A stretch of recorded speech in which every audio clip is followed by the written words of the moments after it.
Welcome to the exploration of consciousness.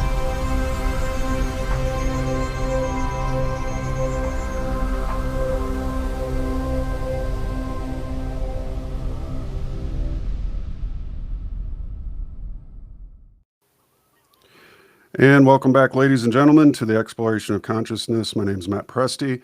I'm happy to be hosting a man who really needs no introduction, the great Michael Tsarion. Welcome, Michael, to the podcast. Oh, Matt, it's great to see you, mate. Thanks for the invitation. Hope everything's well.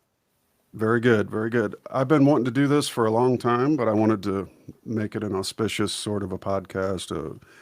There's just so much we can talk about. I had, as I said in the pre-show, a plethora of notes, and I kind of just threw them out in the way of keeping this sort of a free-flowing conversation. But just so many great topics we can discuss. And again, there's probably nobody that's ever listened to me that doesn't know who you are. So I pretty much mention you almost at least once every show I do because there's just so much.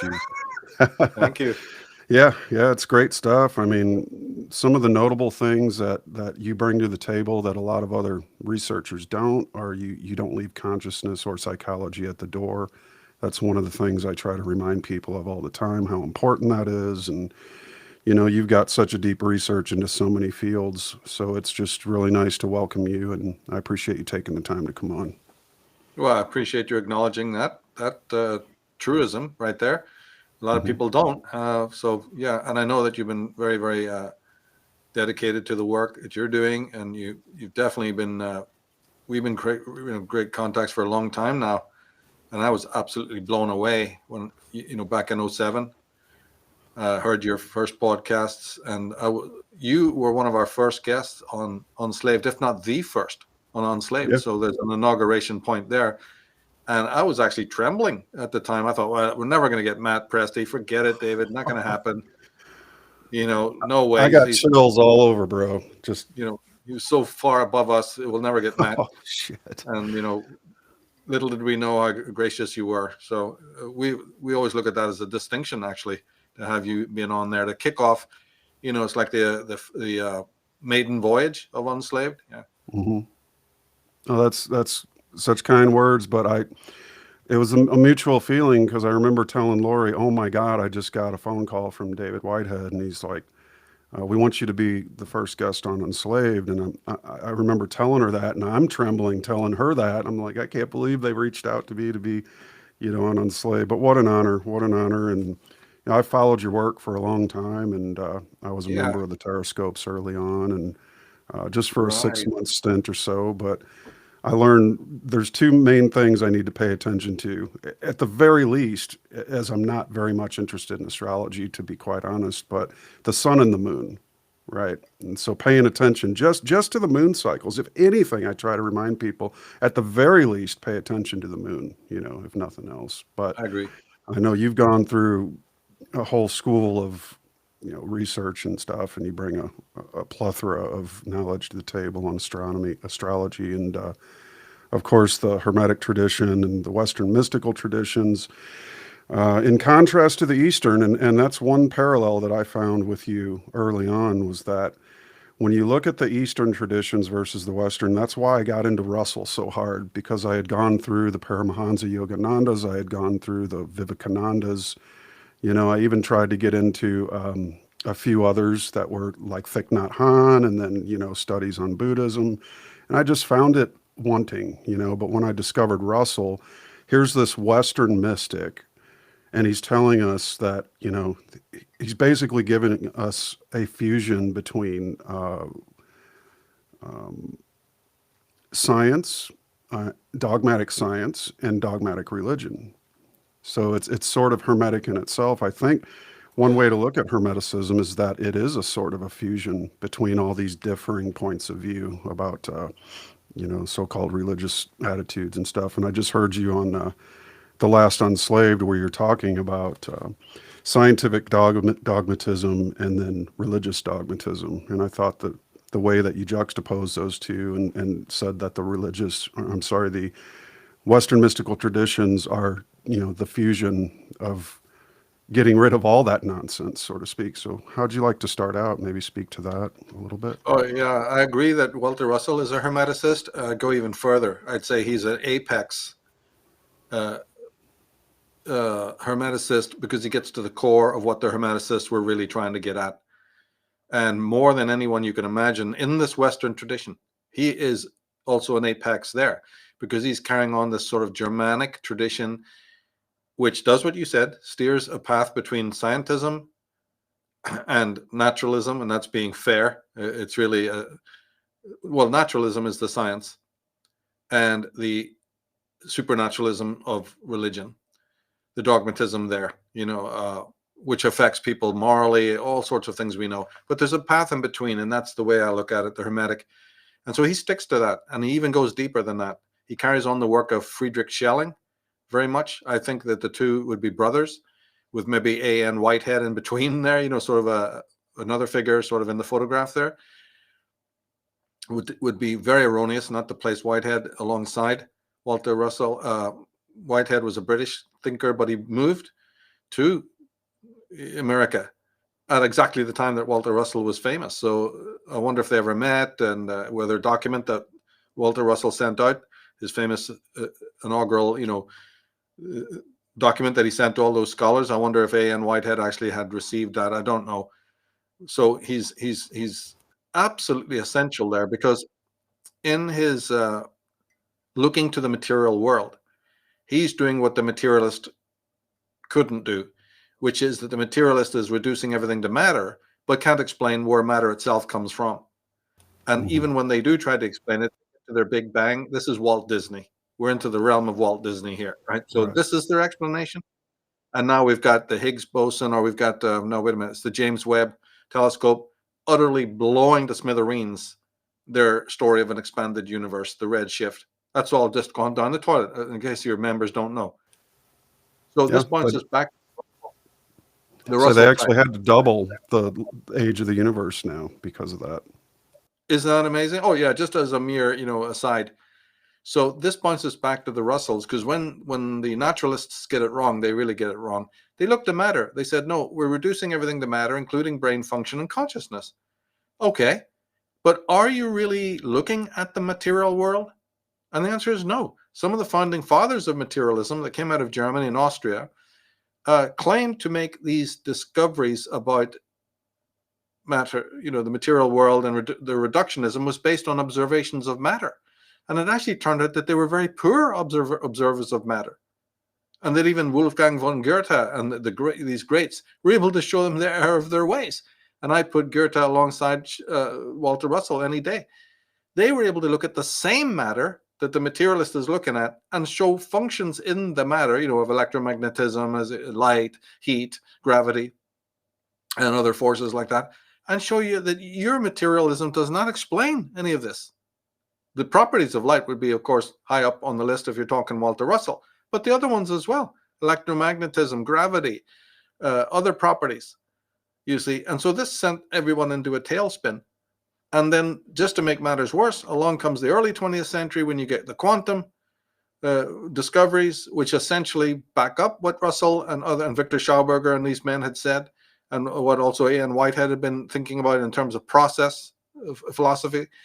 And so just the basic, everyone knows the simple doggerel that says that consciousness itself is not affecting the material universe, and what you see scientifically is in fact dependent on the observer who looks at it. Does anybody know that that was already the tenet of the Hermetic tradition for thousands of years, going back to Pico della Mirandola and way back to Plato and the pre-Socratics? Hell no. Exactly. They won't concede that, you see. Well, there you go. Yeah, it is a great chance to be on with you to discuss Pico's work, and he's being mentioned more and more here and there, I hear. And one of the things I find very interesting is you mentioned the James Lindsays and the folks in the Christian motif that are constantly ripping on, say, like the Hegels and others, Hermeticism in general. They're basically tying it in a knot with Gnosticism, but they fail to even see that their very own religion itself is a Gnostic offshoot.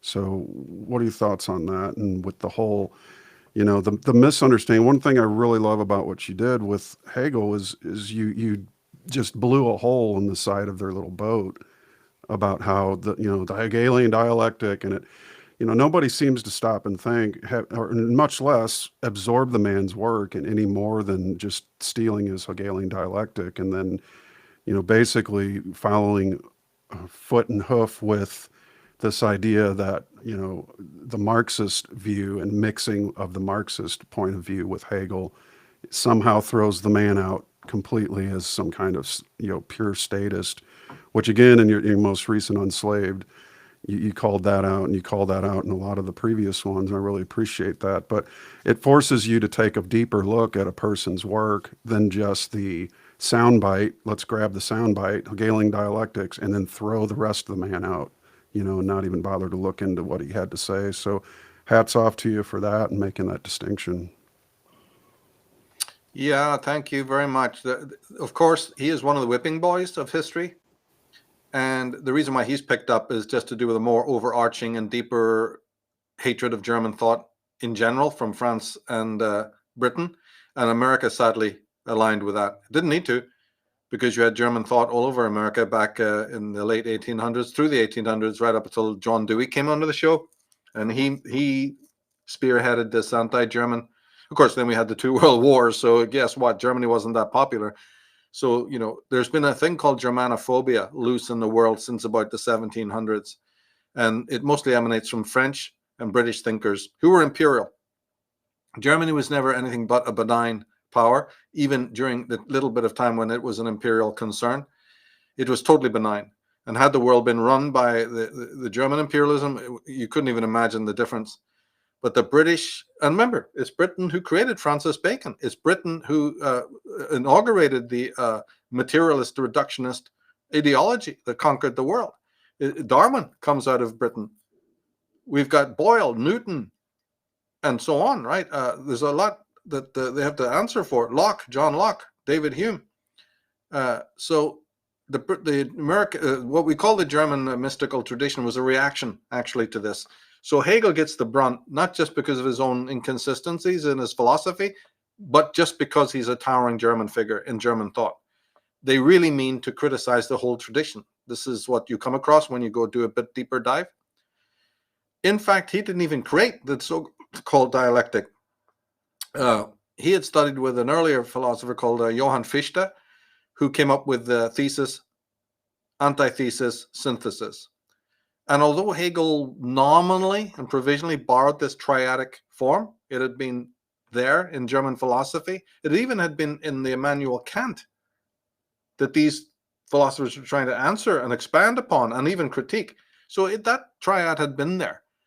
But where we are today, what you're addressing today, is absolutely nonsensical. James Lindsay is only one of many people who have gruesomely misinterpreted Hegel on many fronts.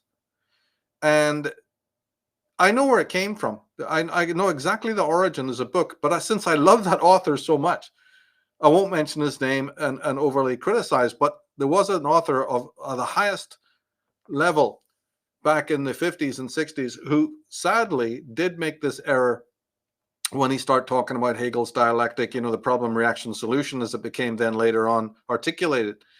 All wrong. And it would take a long time to deconstruct that and show you what the real dialectic was. But the main thing is that it was the search for absolute self-knowledge. So Fichte, Schelling, Hegel, others, they were looking to Plato, and they were looking to Aristotle.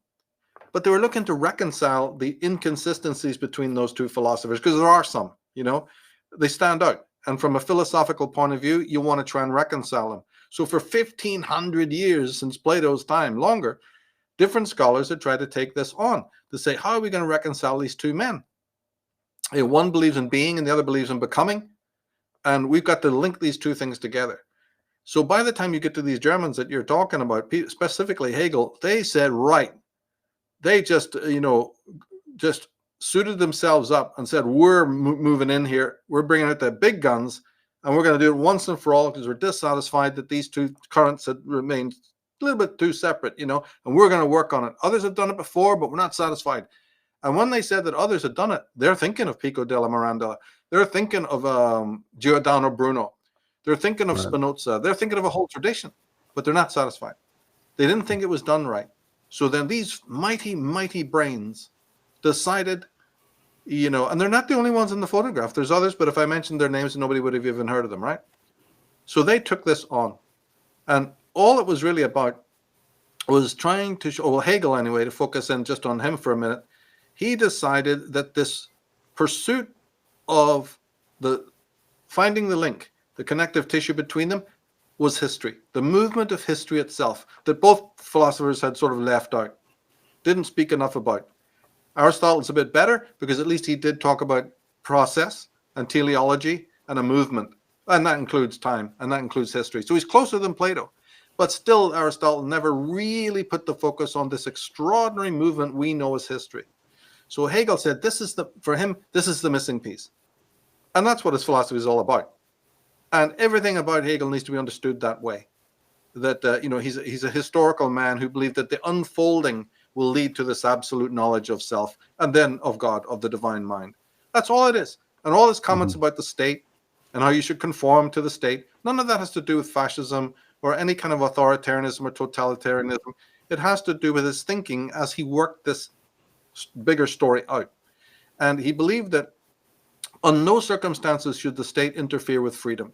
In fact, you can't even get to this final awakening that he's talking about, the big meta awakening, without freedom being essential at every stage of the historical process.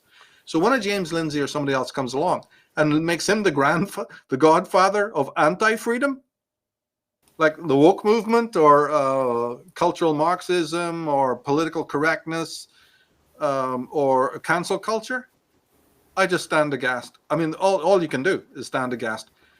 And even more so because there are culprits who come from Hegel's time or a little bit after, who you would normally think, oh, well, if you're going to put the finger on those guys, Ludwig Feuerbach, Karl Marx, Friedrich Engels, a few others from that era, a group called the Romantics, who I write about, are really the precursors to wokeism. Oh, then I'm with you. But leave Hegel alone. You're wrong, super wrong. So, that's my stance, and I'll defend it to the end, And actually, I did an article called The Case for Idealism, in which I unpack a little bit more on this. The Romantics are responsible. Yeah, they led to this. And then we've got a group called the Left Hegelians. But if Hegel had lived, he would have renounced them. The group that's called Left Hegelianism that went into France butchered Hegel's work. Karl Marx was one of them. So James Lindsay, as much as I love his work and others like that, this is where they go massively wrong. Just to clear that up, they go wrong. Hegel is by no means the godfather of anything to do with modern progressivism or wokeism.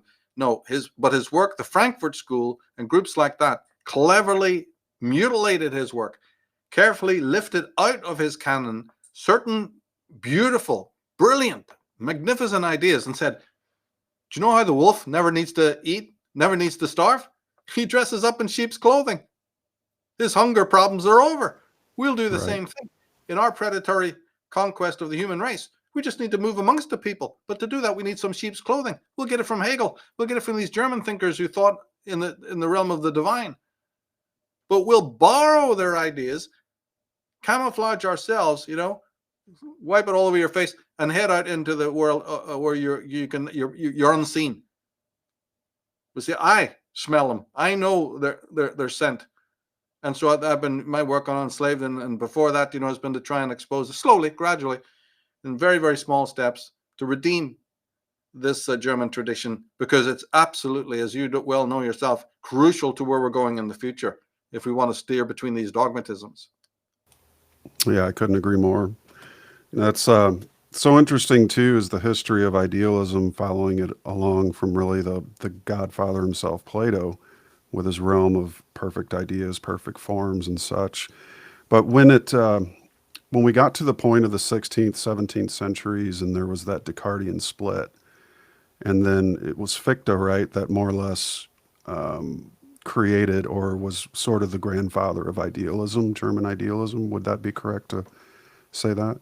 Yes. And so I was just going to ask you, how do you define idealism? And you've got this wonderful series, 7 parts, outstanding, but just for layman's terms, in a simple maybe sentence or two, how would you define idealism? Oh, it's a great question, one we need to ask.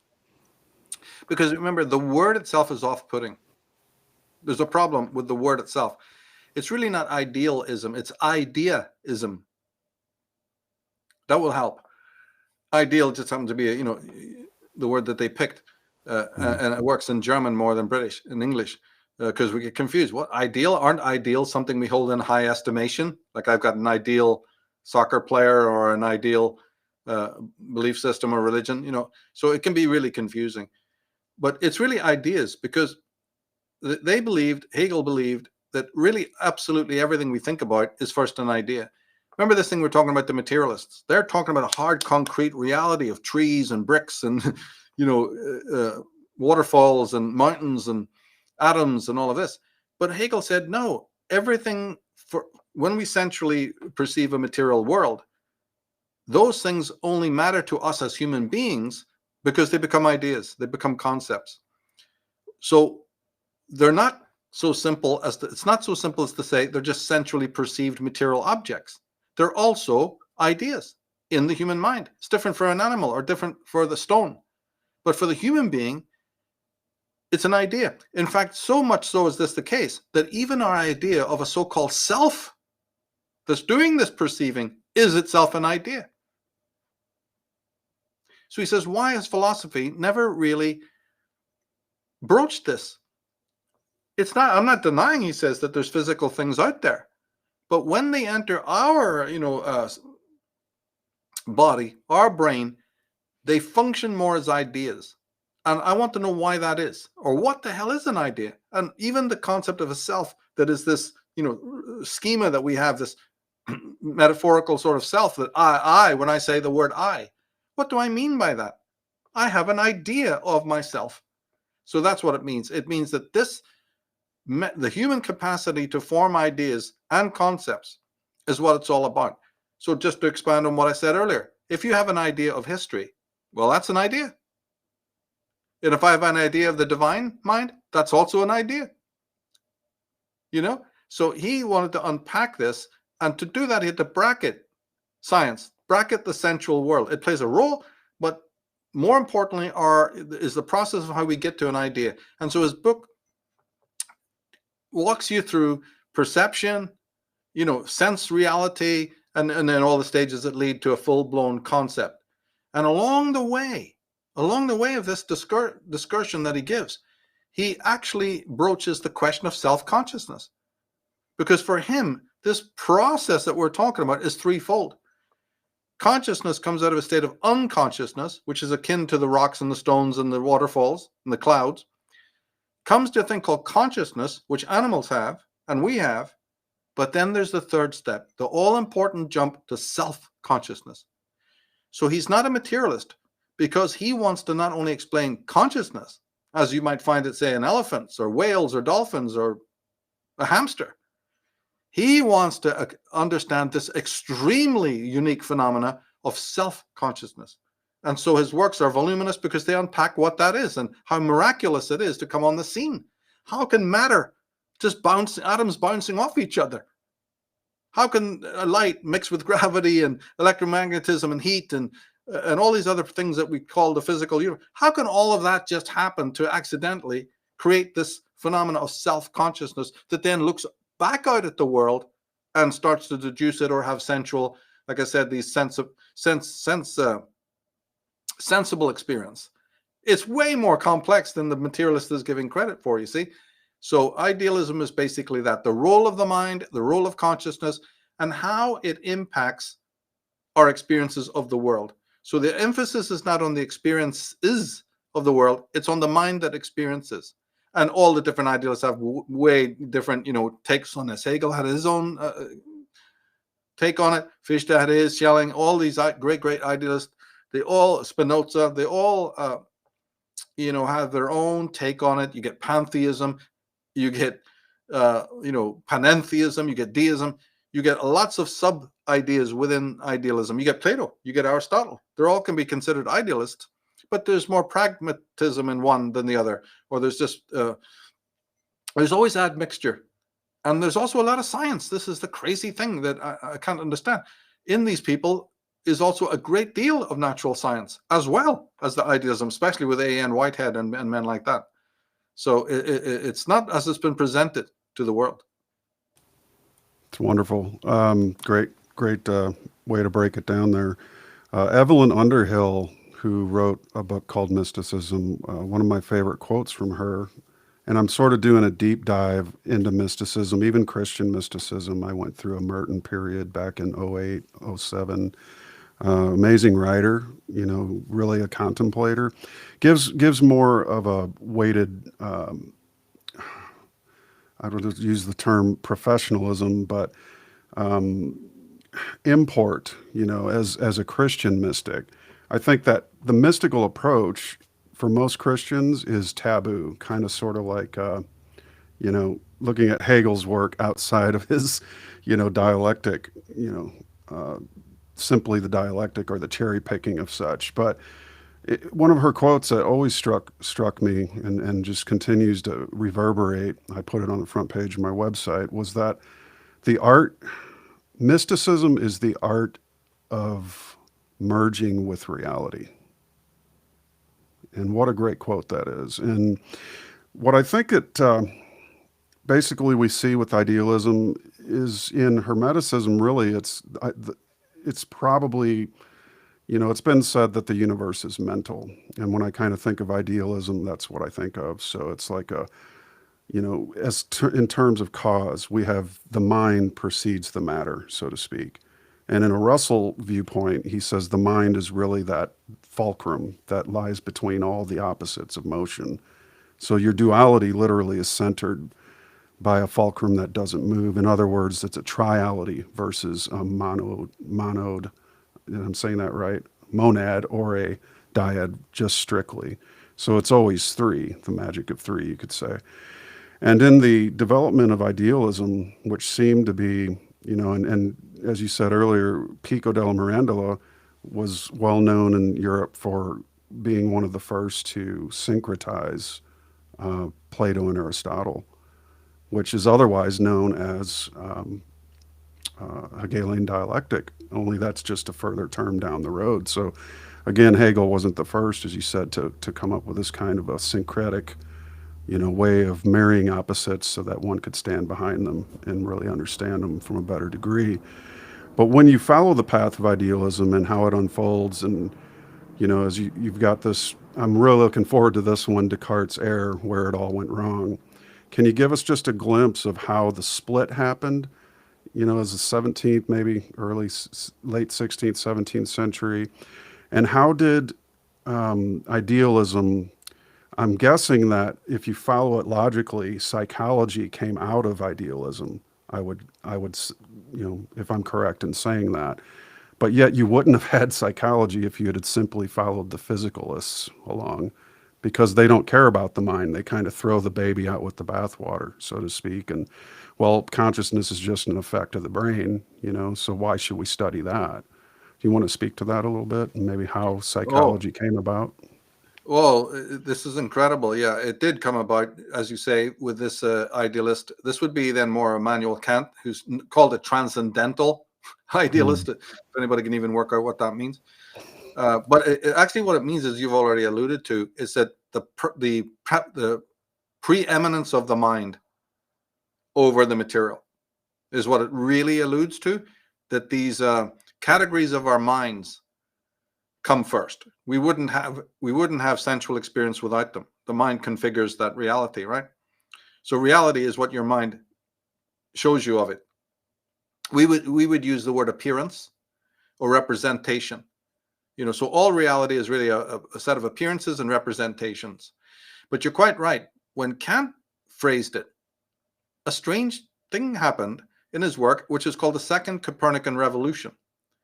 It's only a metaphor, because remember, the whole idea was that the planets go around the sun in the real Copernican revolution, the scientific one. Well, the philosophical movement said that Kant had created a second one of these in philosophical terms, because now, instead of the focus being on just metaphysics, it's now on epistemology, which is a fancy, ugly word, which just means the focus on the thinker himself, the one who's doing the thinking, not so much what is thought about, because in those days it really was only God, reason, history, and subjects of that magnitude that people's minds were focused on. And the concept of the thinking self that's doing the thinking was there, but it was backstage. It was sort of in the shadows.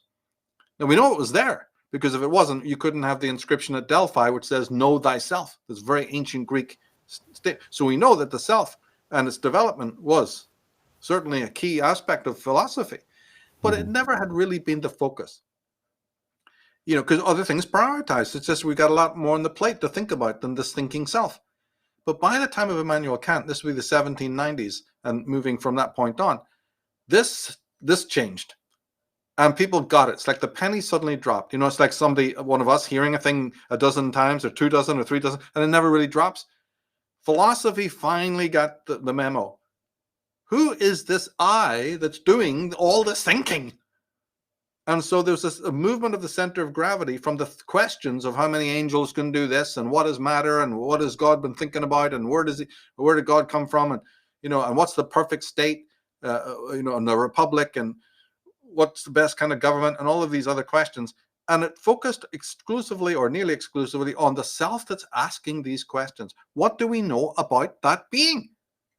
Now, we know that not as epistemology, but psychoanalysis or psychology, because of the heavy hitters that came later and condensed all this philosophy and said, would you give us a break? Nobody can take on this gigantic, this enormous field of philosophy. We're going to pare it down. And this epistemology helps us do that. It just refocuses the light on the self that's doing the asking of the questions. And this opened the modern age, because you got then your Freud and your Jung and all of that. Of course, they split. They're 2 different channels, because one's a materialist and the other isn't. So there's a whole story about them. But basically, both of them agreed on this. Both of them, the root is the same. Who is the self that asks the questions? And so our age, the 20th century, is unique for this new subject that, again, had never been really seriously. Do you know who the only precursor worth his salt was? Friedrich Schelling, the idealist.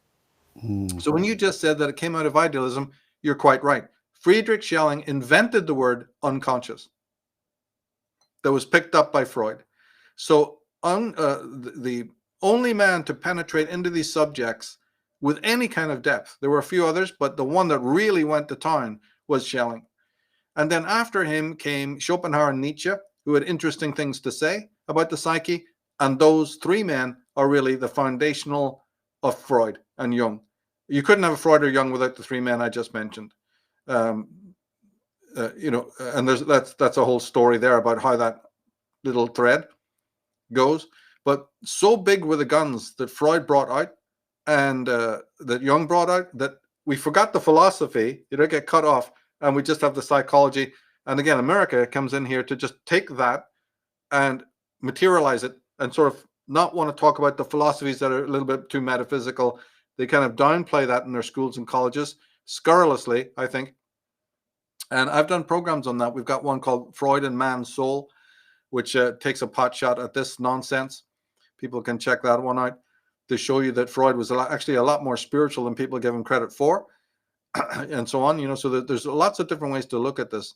But yeah, Schelling's theories of this sort of unconscious fascinated, later men, and was picked up and became the origins of psychoanalysis. So psychoanalysis and philosophy are very linked, deeply linked, more than people would give credit for. And Schelling would be the towering figure there. Yeah, it's fantastic. Interesting, too. You think of the breakdown of the very word psychology, psyche, mind or soul, and ology, study of.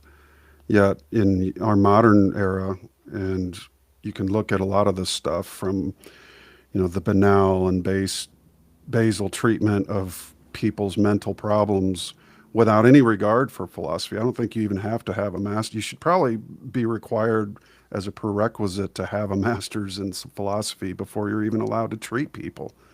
Perhaps even pointedly idealism, because idealism is sort of the view of the mental universe, or the ideaism, the ideas, and where do the ideas that come into people that cause psychoses, neuroses, and so on and so forth. And, you almost think it'd be a prerequisite to have at least a, undergrad in philosophy to be able to even diagnose somebody, because now it's all, again, as you said, it's been turned to the very physicalist, materialist sort of treatment paradigms of let's just prescribe the SRIs or this or that, and really consciousness is left at the door of the psychiatrist's office for sure.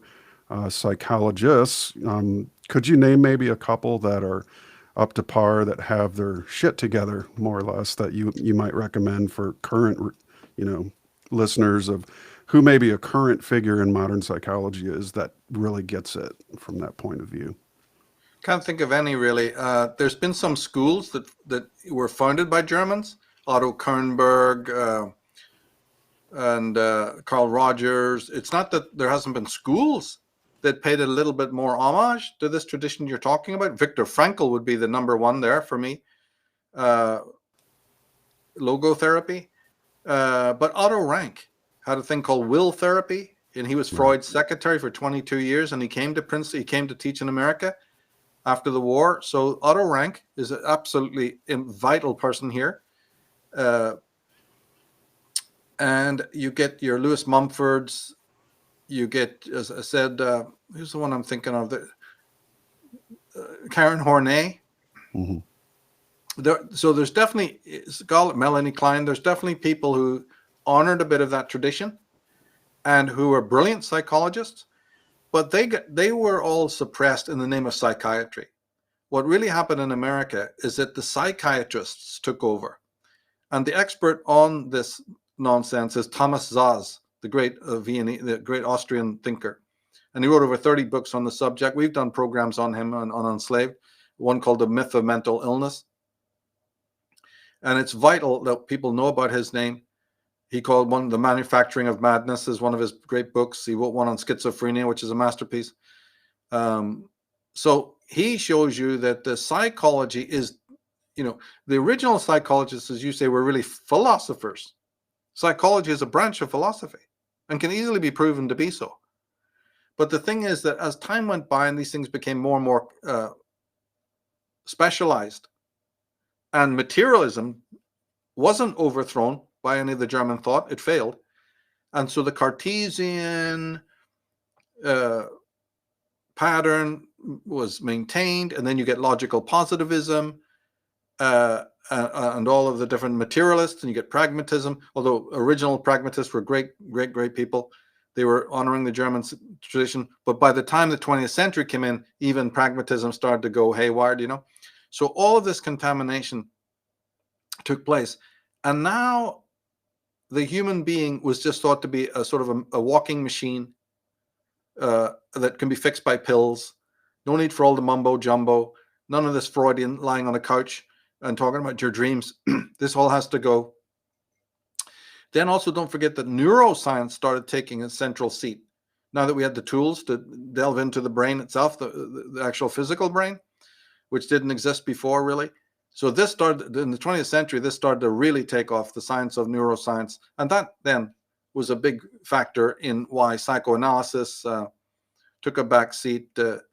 So America actually really never did take to psychology at all, really. There was a small flicker here, with Alfred Hitchcock. He tried to bring it in through his movies. All of those movies, there was about 4 or 5 movies. They were all flops. They were all box office failures. But Psycho, they were queuing up around the block for that one. He made that in response to these failures. Sat back. I think, need you say more? Psycho was a hit, but Marnie and Vertigo and what's the other one? Oh, can't remember the name of it right now. The one with Gregory Peck and Ingrid Bergman. That didn't do well, and some of these other ones, they were all people were leaving the auditoriums going, my God, what was that all about? They didn't like to see their heroic figures, these American heroic figures, you see, being, having mental problems or emotional problems even. That's all it was. They couldn't stand that. So the American audience just checked out. Yeah, it's so funny. I've got an article on that called Science of Vertigo, which goes into this and shows you that almost every other movie that was made in America about psychology, and there were many. Joan Crawford, the famous actress, was committed to psychoanalysis and made several movies. They were all box office flops, and there were other ones as well. And even though they put megastars, they even got fucking Sean Connery to be in one, and it still didn't work. Hitchcock and others tried everything they could just to get the nearest, through the crack. Come on, you guys can bite down on some of this, right? No. But the Chainsaw Massacre, that's playing around the corner. Let's head down there and get some popcorn and watch that. That's our psyche right there. That suits us just no problem at all. So no, America never took to it. So this is one of the reasons that psychiatry, the APA, was able to completely, and actually Freud was told this. There's an essay out there somewhere called Why Freud Hated America. And in it, it talks about the fact that his psychoanalytical friends, some Jews, some Gentiles, were writing back to him and saying, Sigmund, they're butchering your work over here. You got to do something, right? And he goes, no, I went there once and I got more illnesses than I've ever had in my entire life. Ken, he said he had 10 different, because being a psychologist, he's observing all his own, ailments. He said, I got so sick, and this was in the Waldorf Astoria. He said, hanging around in America is not good for your health. I don't want to, and by the way, if they butcher my work, go ahead, because they'll never understand it anyway. So don't get your hands dirty trying to fix it. And so this left a way then for the APA to just completely mutilate all Freud's work, including the titles of his books. If people go to that podcast that I just mentioned,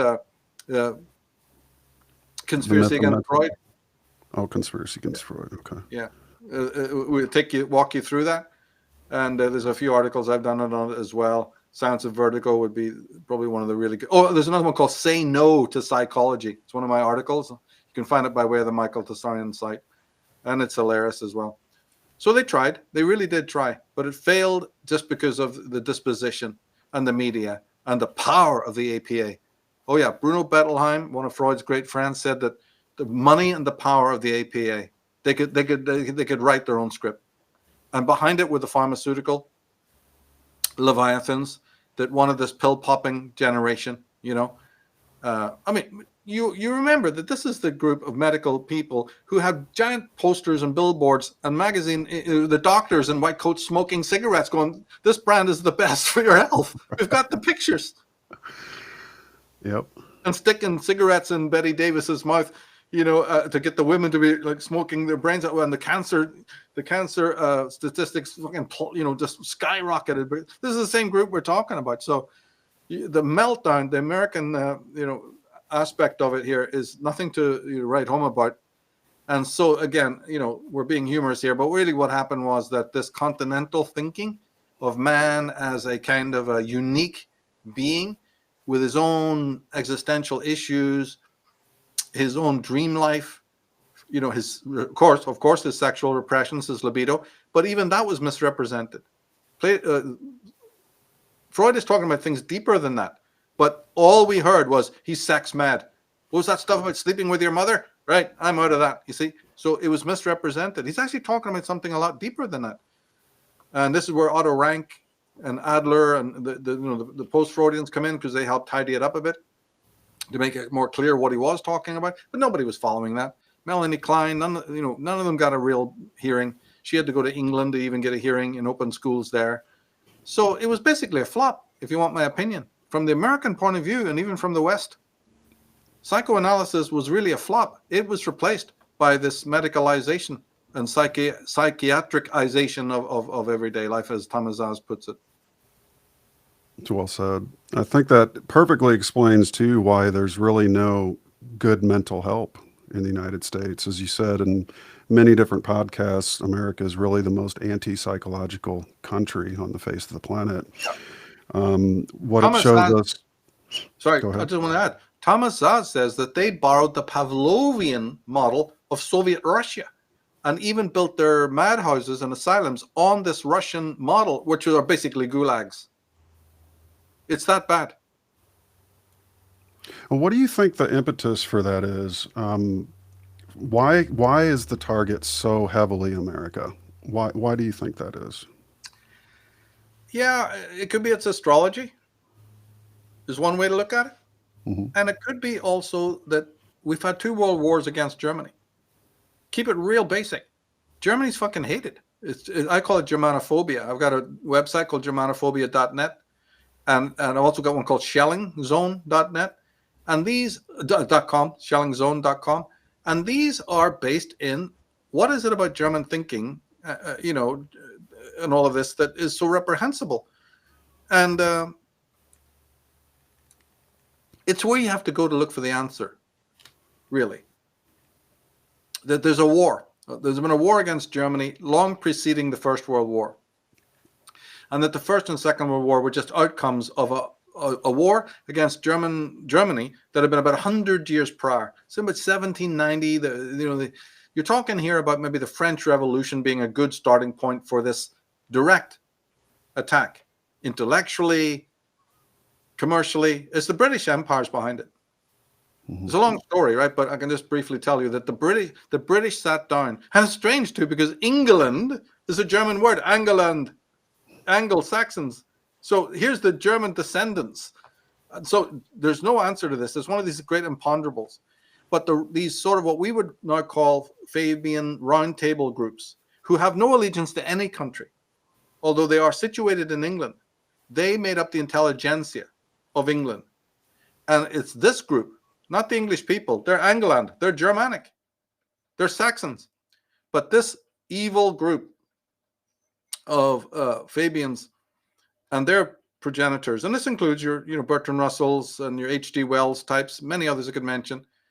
They are the ones, and their forefathers, the Sir Francis Galtons and some other characters that take too long to mention. These characters had a Germanophobia, and it was all based in trying to maximize British imperial dominion, and they saw Germany as a threat. So that's it in a nutshell. And even America, sadly, now here's the weird thing about that: America fought against Britain, not against Germany. And Germans had helped in the fight for American independence, as some Northern Irish people did as well. And yet, look at the absurdity of history in which America ideologically sides up again with England, not Germany. So we're talking about some serious misgivings here and terrible historical conundrums and anomalies. Their age-old enemy, England. And yet, these two got together again, and Germany, who had helped America, was parked. Now, I don't know if you know this, but there was before the Franco-Prussian War, because France plays a role here as an evil, as one of these antagonists. It turned out that Otto von Bismarck, just a day or so before the outbreak of the Franco-Prussian War, he had a letter sent by an ambassador to Germany who was in America. And this was to ratify, and this is historical fact, the triumvirate between America, Germany, and Russia.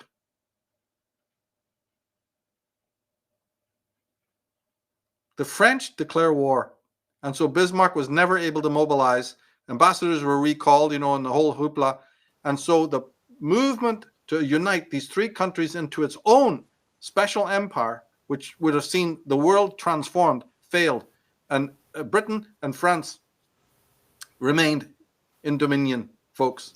I was just going to ask you about that, and the Tsar, the murder of the Tsar, Nicholas, and that's right. I mean, they derailed what could have been really an actual positivist version of a new world order, you could say. It was all going to go.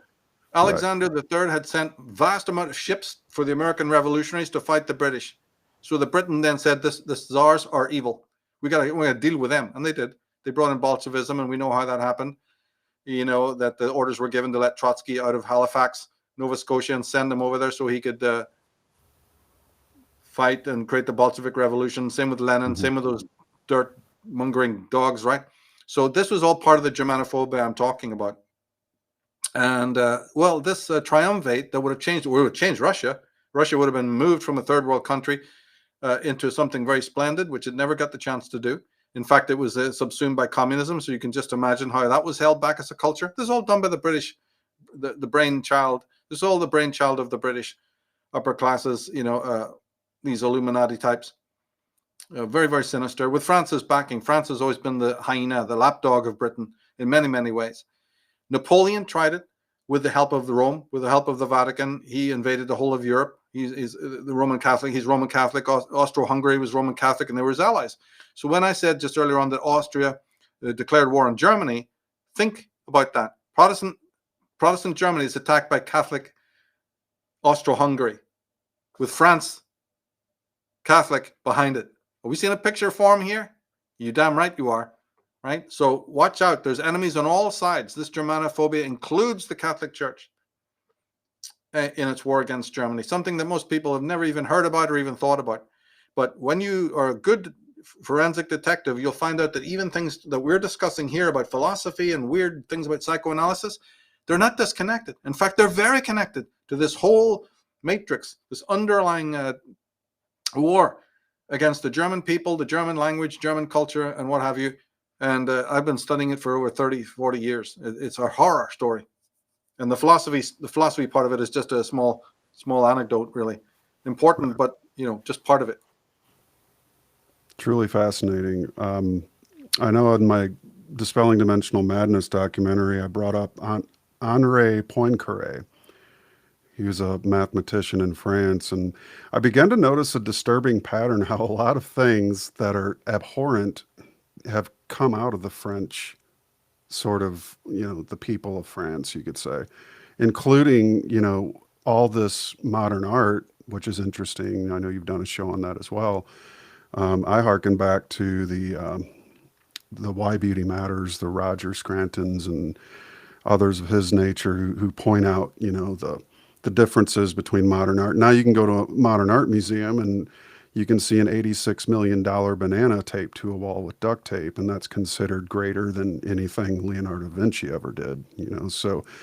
But the whole tie to the French is the interesting part of this for me, because Poincaré's book on this fourth dimensional idea was what, in my research, uncovered the beginnings of the Cubist movement.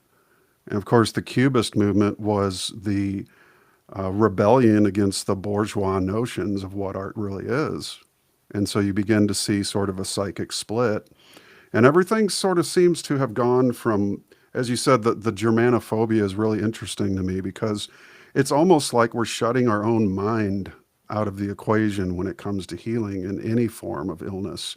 And if Germanophobia, or you could also call it ideaphobia, for lack of a better, because they were the coalescence of this idealism movement that really was a psychological or a philosophical rampart in terms of, exploring the self. What is the self? Really sitting with that and pondering it.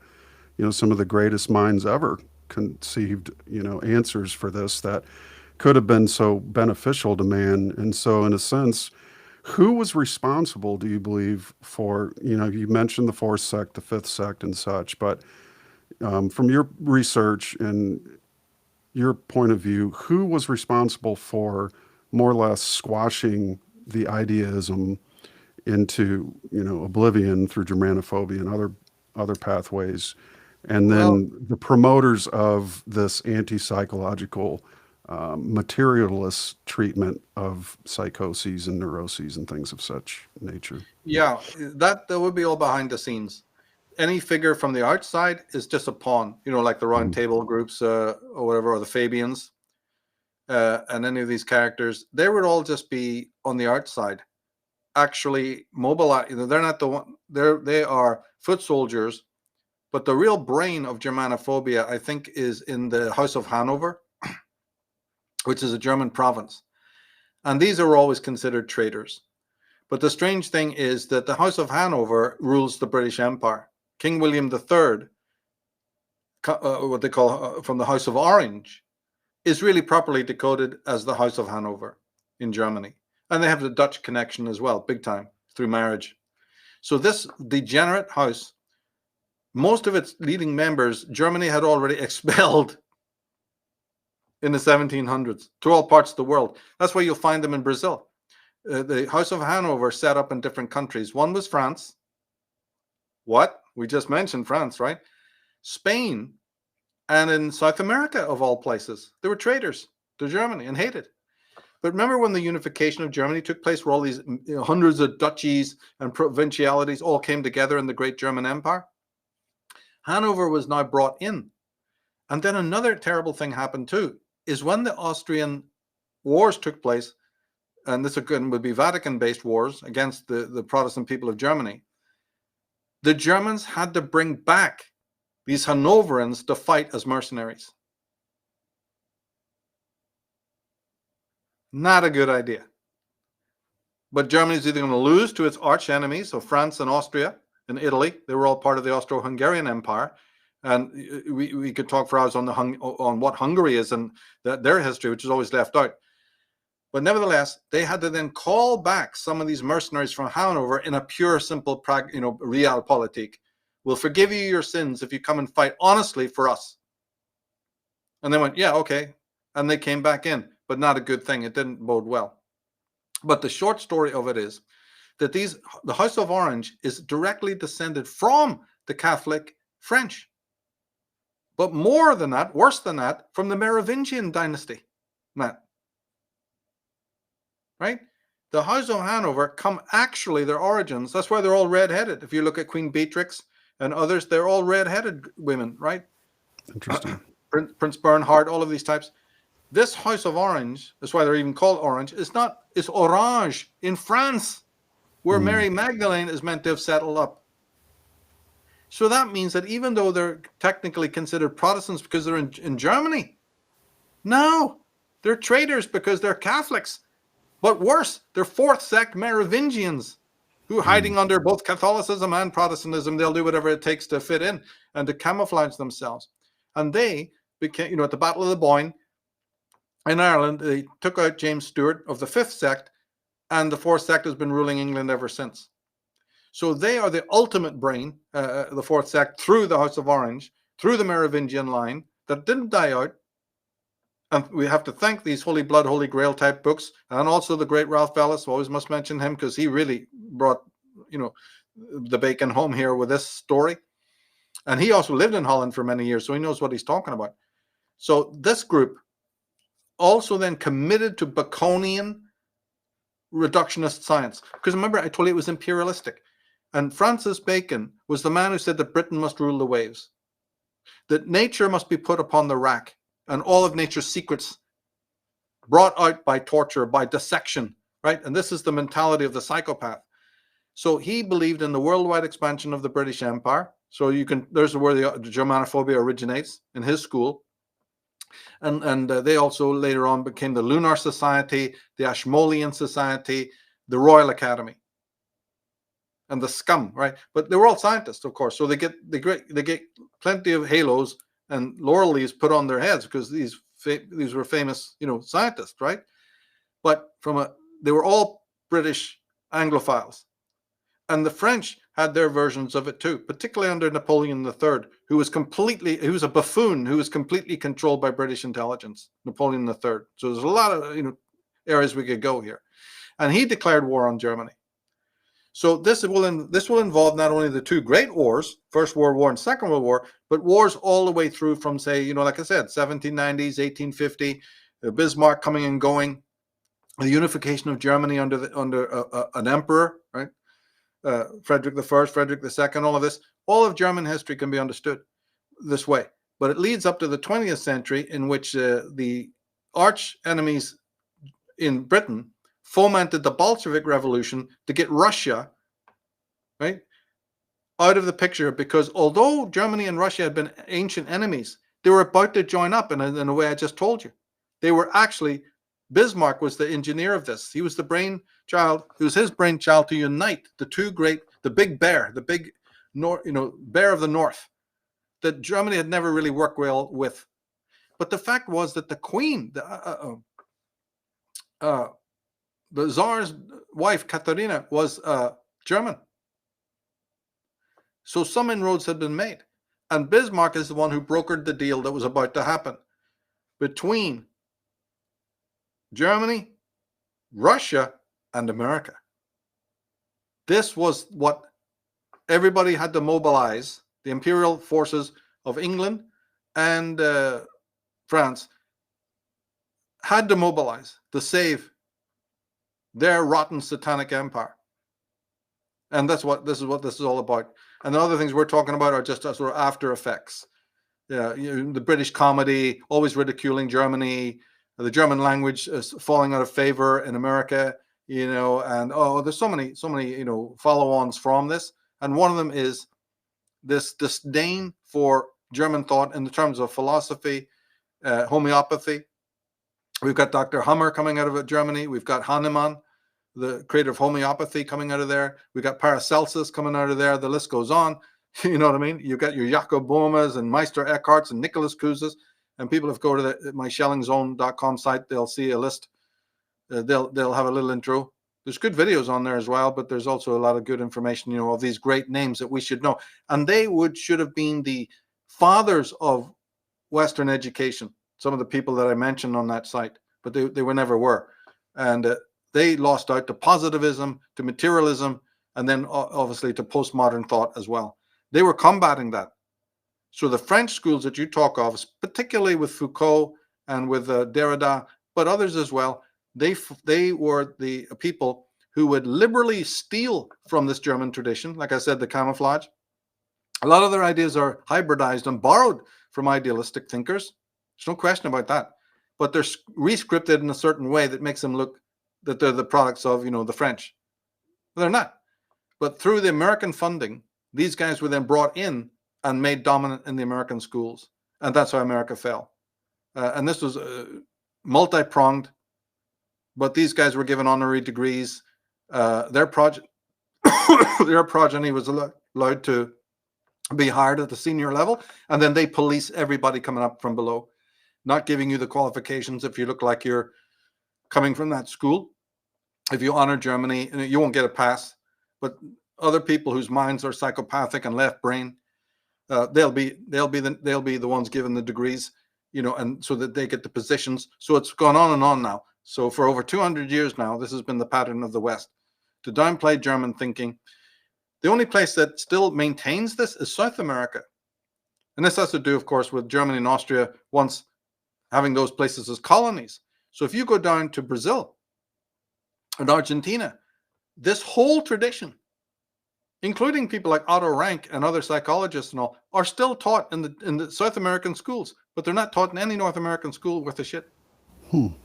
Yeah. Interesting. Yeah. Well, it's a good sign. I always keep thinking that one day, this South American scholars will do the right thing, and people will start to get, they'll trend, maybe Jordan Peterson, somebody will start to refer to them and they'll get their day.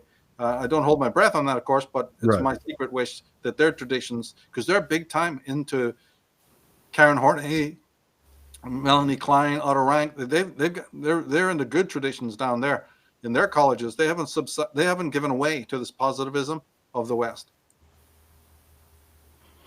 Fascinating. I know myself, I probably would have never heard of Schelling if it wasn't for you. So what a crime that would have been, right?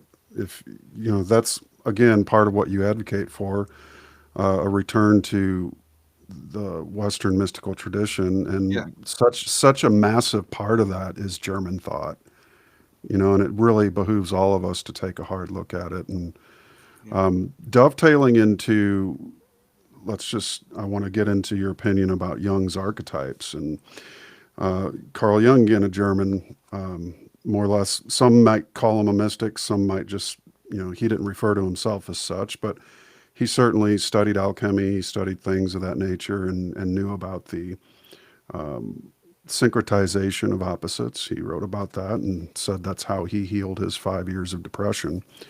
But in your opinion, and I kind of take this view of the archetypes from Jung especially, archetypes as mentalisms versus religiosity's view of angels and demons. What are your thoughts? I think that archetypes are the demons, because back in the time of the birth of Christianity in the 1st century, the word demon was openly used to represent guardian angel. And it comes from the Greek that just means earth spirit. That's all.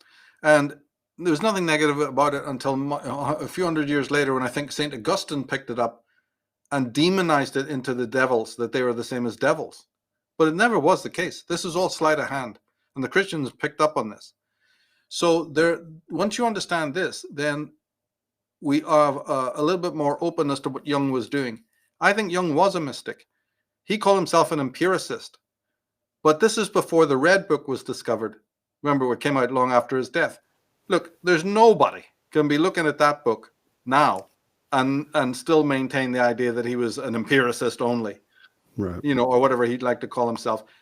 He was in an age where it was still very difficult to openly call yourself what you are. You could lose your job and all of that, right? So he was clever. He was a very clever man. He was wily, and he was clever, and he was very egoistic, and he knew how to keep his own name in lights.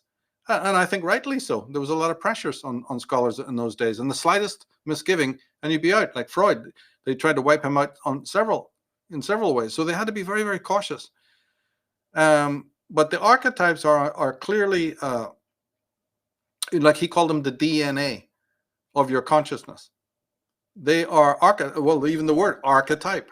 They represent the foundational states of consciousness. And I think he points to a scholar before that spoke about primordial images. Levi Bruhl, I think it was, the anthropologist. So it's not that Jung's theories are completely new, but damn, they are more concrete. Same with Freud. They're big guns. You can definitely find precursors to their thinking, but nothing as superb, nothing as condensed, nothing as erudite. You know, it's for specialists to look back and go, oh, well, I can see this and that and the other. But you can do that with every scholar. Every single scholar. Nietzsche stole that. Oh, you wouldn't believe how much Nietzsche stole from previous German thinkers. And then, but he said it in such loud histrionic terms that he got the credit for it. But any German reader would have gone, I know you got that. I know you got that. Amor fati, or eternal recurrence, nihilism, will to power. They're none of those unique to Nietzsche. Come on. And this is the same even with Kierkegaard and Schopenhauer. They got plenty of their thought from previous scholars. But because we're undereducated, not taught properly, none of this etiology is known. And it's the same with Carl Jung. Carl Jung does a good job in trying to tell you about some of his predecessors. I find him a good writer, somebody who's very open and generous, and just like Freud, they're very genial, and their ideas make sense. I would say, though, that when it comes to Jung, he got a lot from the English poet William Blake.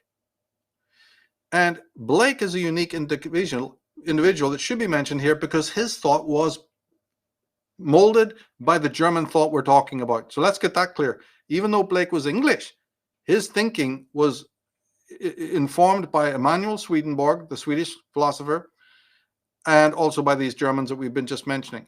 And by the way, Carl Jung was Swiss, not German. So just to make that point for people. Yeah, sorry about that. Yeah.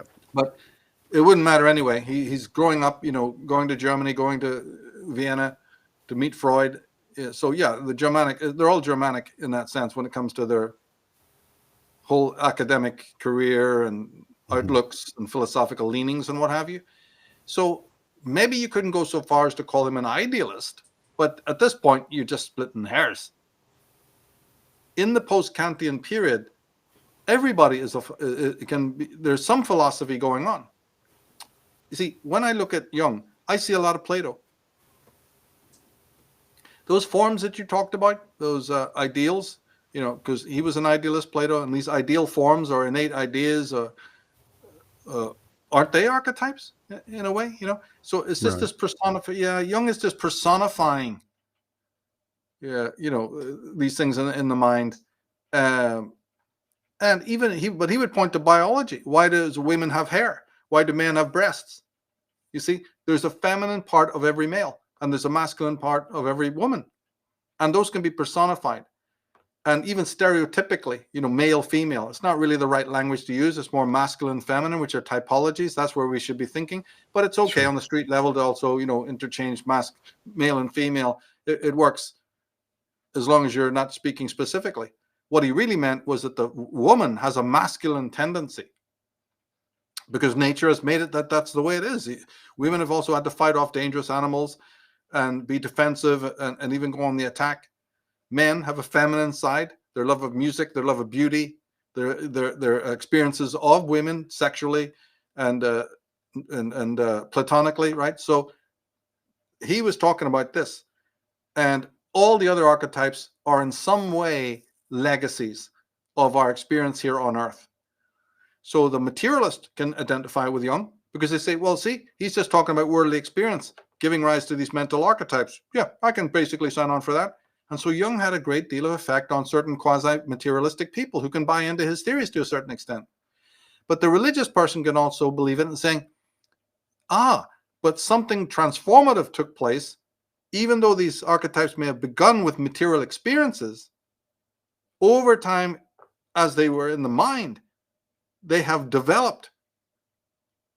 And as they developed into the archetypes, man then affects his world again. So it's a circle. You see, it starts with the earth, but it goes through mind and comes back to earth. And there's no doubting that as well.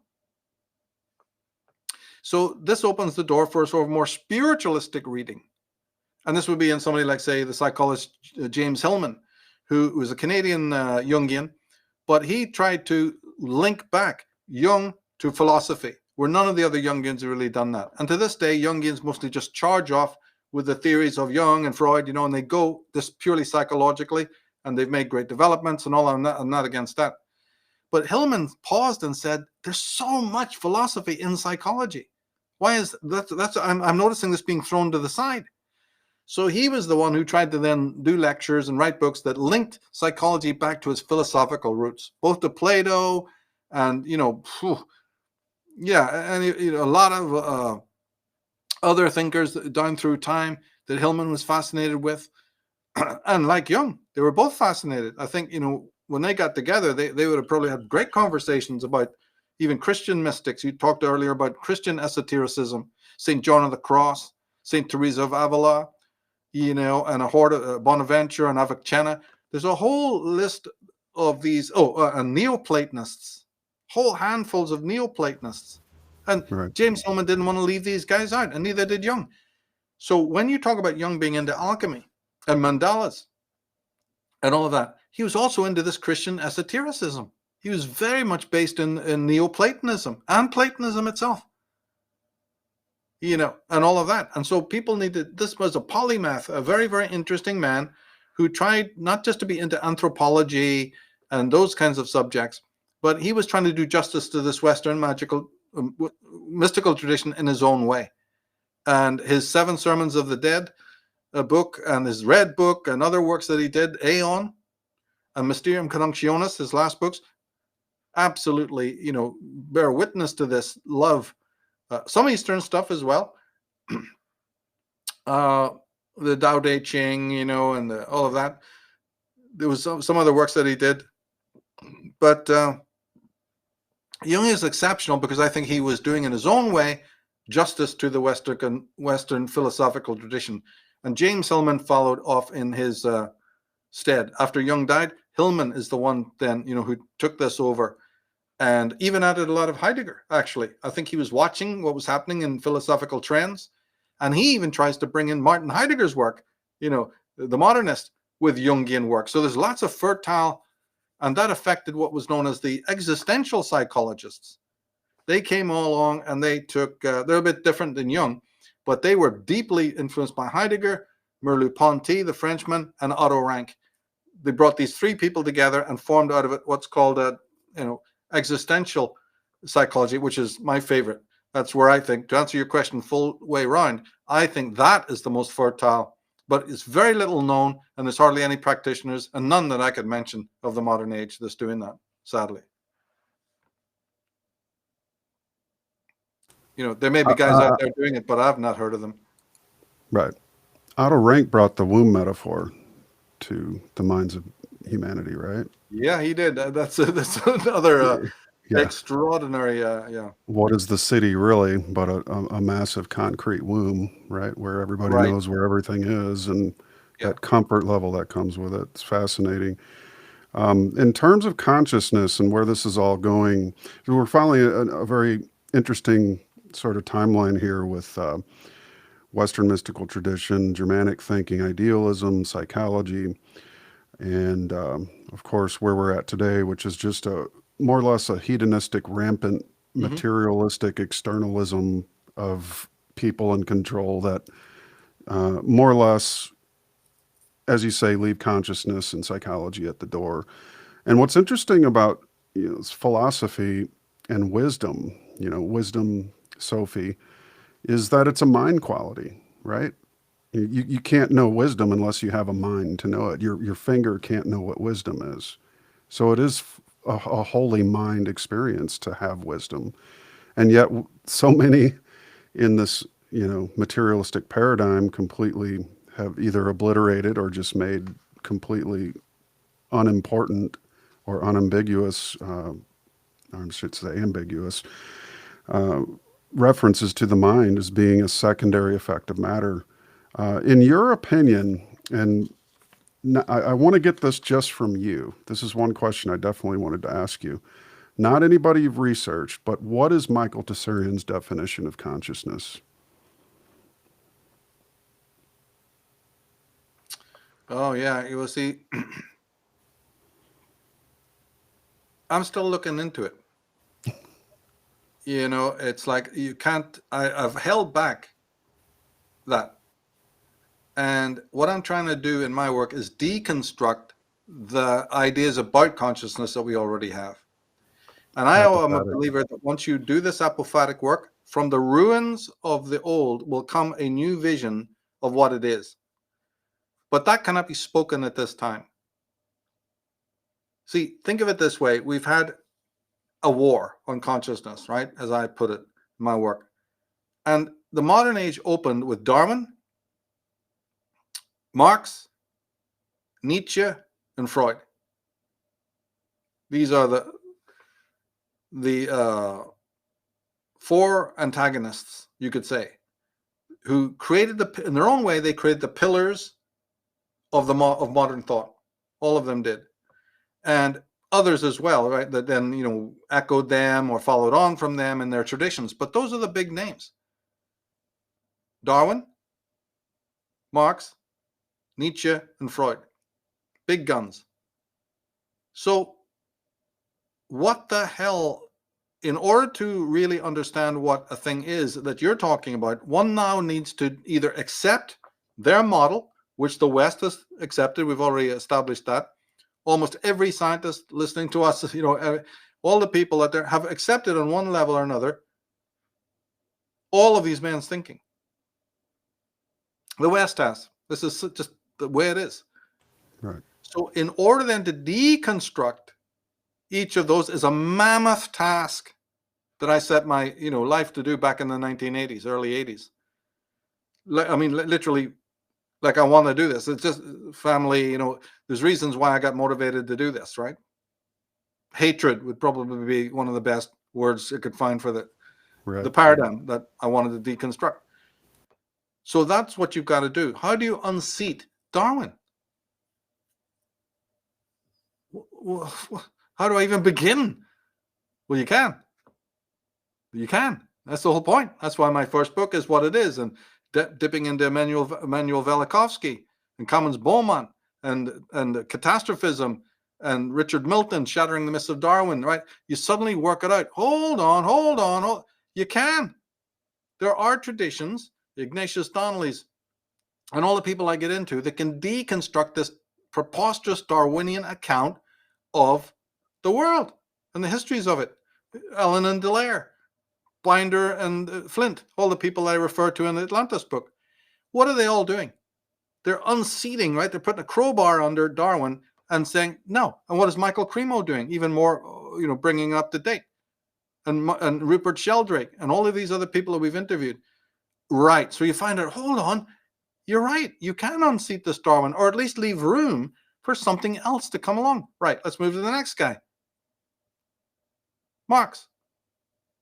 To dethrone Marx's preposterous nonsense, you've got to go to Hegel and the people that he stole from and ripped off and mutilated. Oh, well, I've got no fucking time for that. Sure, I got a job. I'm looking after my kids. That's not, you see? So now we have to take, well, I've got to discover all of Hegel and all of idealism in order to be able to deconstruct Marx and show what a fucking charlatan he was. Yes, I'm afraid you do. Yes, that is exactly right. I can't fucking move to the next one. Nietzsche. Will to power. Man is a beast. How do you deconstruct that? The world is bitten down on that. Everybody believes that.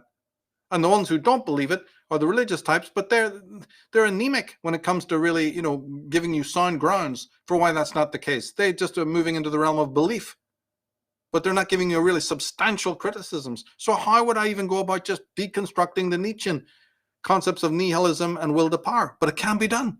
But how? And then Freud, who picks up on a lot of this stuff, is a materialist who believed that man is a beast. And we have this thing, the unconscious, and that we're not rational beings. And all of what he's talking about. If I wanted to deconstruct that, how can I do it? Now, there's a weird thing about all those four I mentioned. All of their thinking and all of their propositions are very left brain oriented when you factor in now neuroscience. The left brain is strengthened and embodied in everything that they're talking about.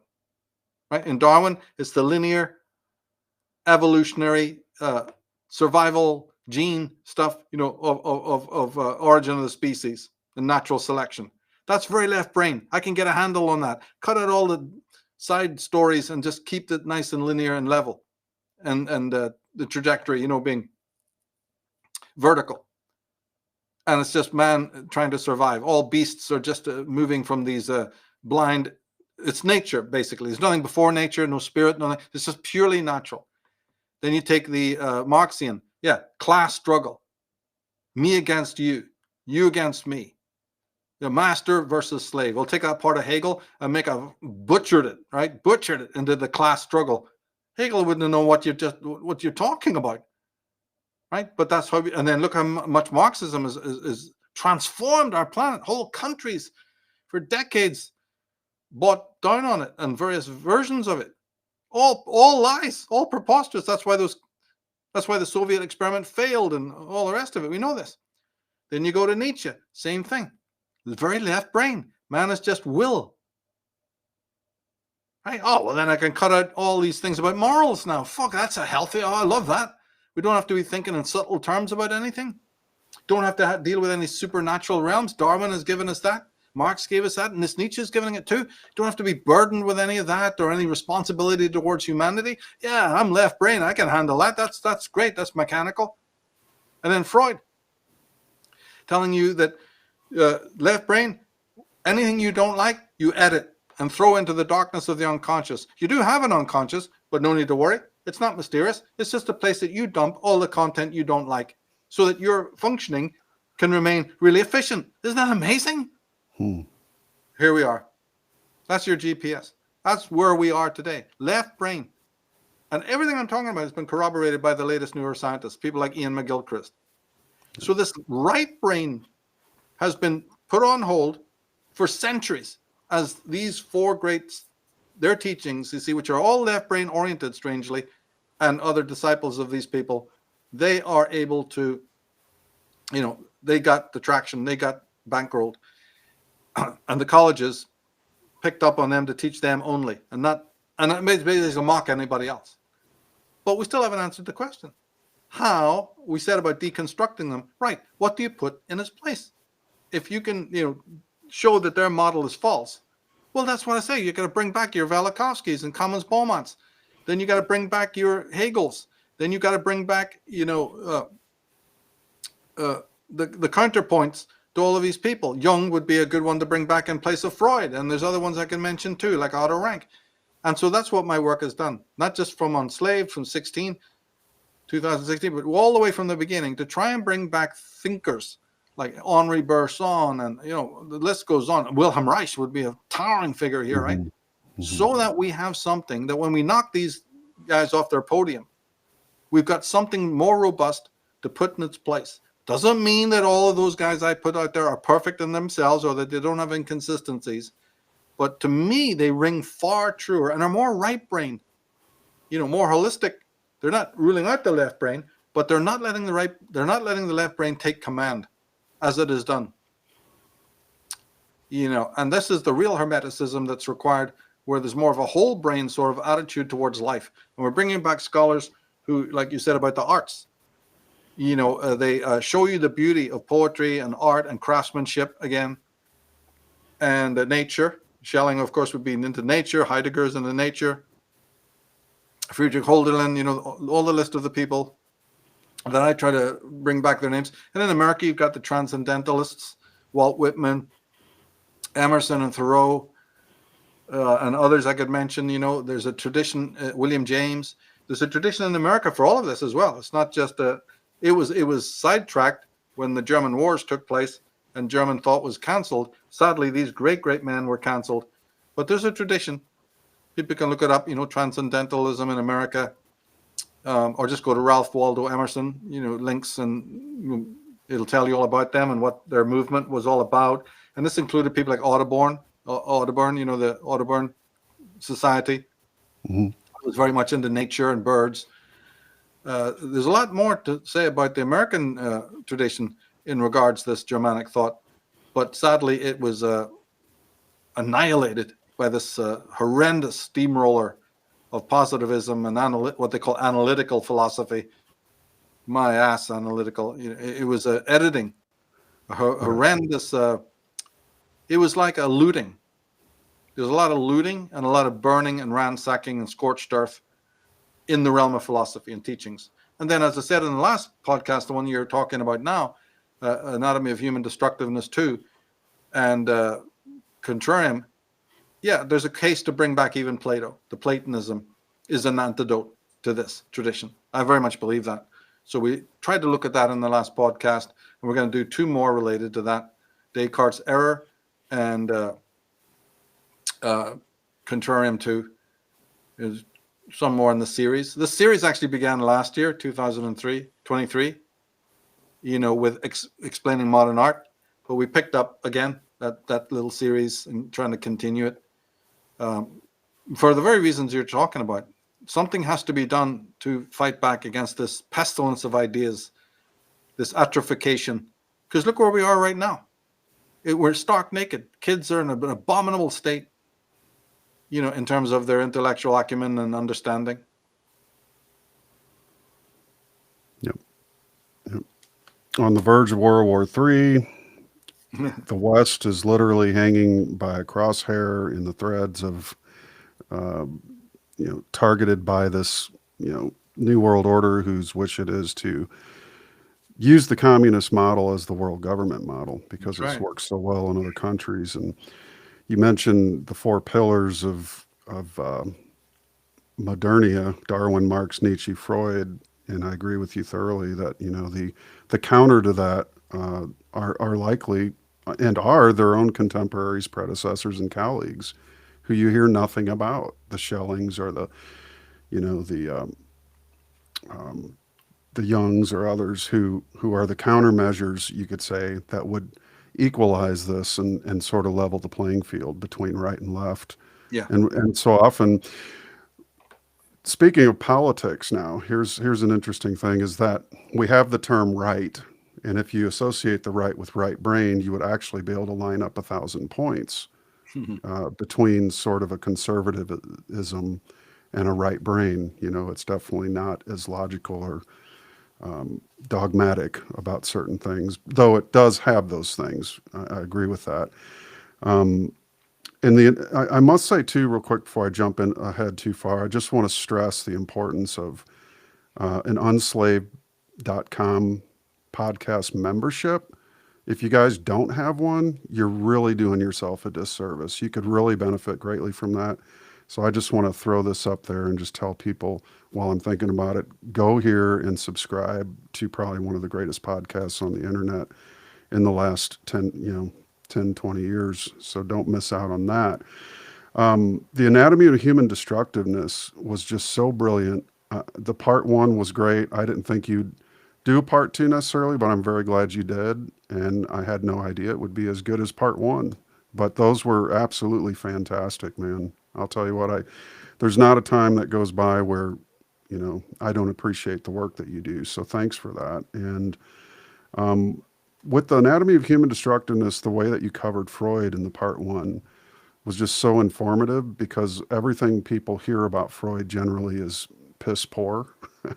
You know, as you've said many times, there's one thing you do that I appreciate, is you cover both sides of a person. You don't just take anyone's word for it. And you also go back to these heavy hitters, these contemporaries and predecessors and colleagues of the Darwin's, Marx's, Nietzsche's, and Freud's, and you present these alternative views that a lot of people in academia don't even know about, or they were shunned out by academia, pushed to the side. And in your study of consciousness, I appreciate that you said you haven't made up your mind, because that's one of the things that I find is lacking in a lot of these neophyte researchers that have suddenly come onto the scene since the whole COVID thing. And what can you say to those people who are just have to have a sense of certainty about everything? And it's great to see that after 40 plus years of research, my friend, you can stand in a place of not knowing or not being certain, and you're okay with that. What is the importance of having that ability versus having to be certain about everything? Oh, the Trump assassination, it's all staged, it's all fake. It was a ketchup packet, you know, that made the blood and blah, blah, blah. People just so quickly to call it out as staged and fake. The birds are fake. We live in a computer simulation. Everything's determined, you know, but there's this thing of nuance, this art of nuance, you could call it. And as Erasmus would say, being comfortable with standing in between the tension of opposites. What is your advice to people, and what is the advantage of having that ability to remain undecided for decades if you must? Right. Well, that's been my story. I think that in my philosophy, personally, I believe in a thing called misosophy. It's the opposite of philosophy. Philosophy means love of wisdom. Misosophy is hatred of wisdom. And so if you take that most people actually hate wisdom and couple it with the penchant that they have for self-deception, which is a very deeply rooted syndrome, that has been also acknowledged by the greatest philosophers and the greatest psychologists, by the way. Some people might call it dissociation, or going to use other words for it, but I just keep it real simple. When you really discover the truth of that, then these boogaloo ideas and boogaloo people, you can now start to understand them. And the desire for certainty is their combative, right? Is their compensation for how the mind really works, how thinking really works, which is this more abstract and omnidirectional sort of a way, this plastic way where we think about something and we discard it, or we blend it, right? Or we morph it and we develop and we progress. They're against that. They're against the organic in the way that, say, Wilhelm Reich would have pointed out. I turn to him and his lexicon, because he would have talked about you being a very armored character. And he can even talk about societies being very armored. And that is a result of what's called emotional plague. And the person who is infected by the emotional plague, they are the ones who want the certainty. It's just like when your tooth is rotten and it's shaky, you need a brace. So these people's whole existential position in life, their whole comportment toward existence and reality is shaky. They're not stabilized. And so they need these artificial cladding, the scaffolding, to feel that they have a take on the world. And it just amounts to a box around your head. It's the cheapest way, because what it does is it then edits out and hinterlands any kind of greater, subtler truths that you may need that are essential for the journey. So it's like malnutrition of the mind. You're only eating one type of, food, and you'll soon suffer the consequences. But sadly, because we've been delivered up only one kind of food, i.e. materialism and atheism, or whatever you want to call it, and even the dogmatism of Christianity has been pretty much simple fare for hundreds of years, it has not been as robust as it should have been, then, well, we find ourselves naturally in this state of malnutrition. And the compensation for that is the quick fix. And our whole cultures, the blocks, the city squares, the drive-throughs, the shrink-wrapped world that we're living in, that's all also making us feel that, where's the 5-minute Hegel? Where's the, Freud for dummies? I don't have the time space to really cogitate, because I've never myself formed any thinking, any idea is worth a shit. So if I come to the point of wanting to know something, well, we've got AI, we've got ChatGPT now. And I don't care that may be the amalgamation of a bunch of liars who programmed it. What do I care about that? It helps me in a practical, everyday sense. But more than that, it means I don't have to use my own brain. I don't have to research. I don't have to pick up a book. So there's all this subliminal, reasons why we want the machine to do our thinking for us, or machine-like people. Like I said, way back, this left brain has taken over from the time of Darwin. Darwin had his own enemies. He had his own rivals. We don't hear about those guys. It was all pushed aside. And then, 100 years later, you're now finding out that a lot of the Darwinian teachings are false. And, the discovery of the genome and epigenetics, a lot of this stuff flies in the face of what the Darwinism is all about. Well, what do we do? It's like we're talking about the astronomy earlier on, how the dates have to be changed and the whole paradigm just gone down the toilet. But that's what we risk when we look for certainty. Thomas Kuhn called it paradigm shift. I think that's too political. It's not paradigm shift. It's paradigm fucking collapse. You're being too sweet, too nice to your own people. In academia, you don't get paradigm shift. You get paradigm collapse because everyone holds on too tightly to the theory until, as Hegel pointed out, it'll collapse of inconsistencies within itself. And then from that, something else is born. So it's even too polite to call it paradigm shift. And so our science has been through nothing but paradigm collapses, and then they run around wondering what to do. But every time they then bring a fix in, it's even more technological. It's even more anti-human and dehumanized, you see? So they fix it, but it tends to be more and more mechanical. But what's happened? You kind of Charles T. Tarts, your Rupert Sheldrake's, your Bruce Lipton's, they've been seeing this happen for the best part of 50 years, and they're not happy with it. So this attempt at the materialistic science to do this quick fixing has actually made dissenters from within their own academies go, no, stop it. And so now we have this extraordinary phenomena of these whistleblowers and these free thinkers from within their own academic subjects. There's lots of them. Greg Braden, whoever you want to talk to. There's so many of these people who now have said, I am an academic and I would have liked to stay within that milieu all my life. But I can't anymore. For what you people are doing, I'm going to break the silence. You see? And I love that because I try to read as many of their books as possible. Think of Michael Cremo, the work that man has done, and many others who could mention, Richard Milton, the list goes on, of these great, great minds who shattered these myths. But the system itself called for it to come into being in exactly the way that Hegel always predicted things would happen. It's not paradigm shift. It's paradigm collapse because you nailed it down. You nailed down paradigms that were so anti-natural that they were bound to fail in the long run. And when they did, you try to patch them together inadequately, and higher intellects than you saw it, that this is what you were doing, and said, I'm checking out of here. And this includes Niels Bohr and David Bohm and some of the top quantum people. I mean, we're really talking about some real highbrows here as well who did this. So yeah, all the more, long may that continue. That's good. Yeah.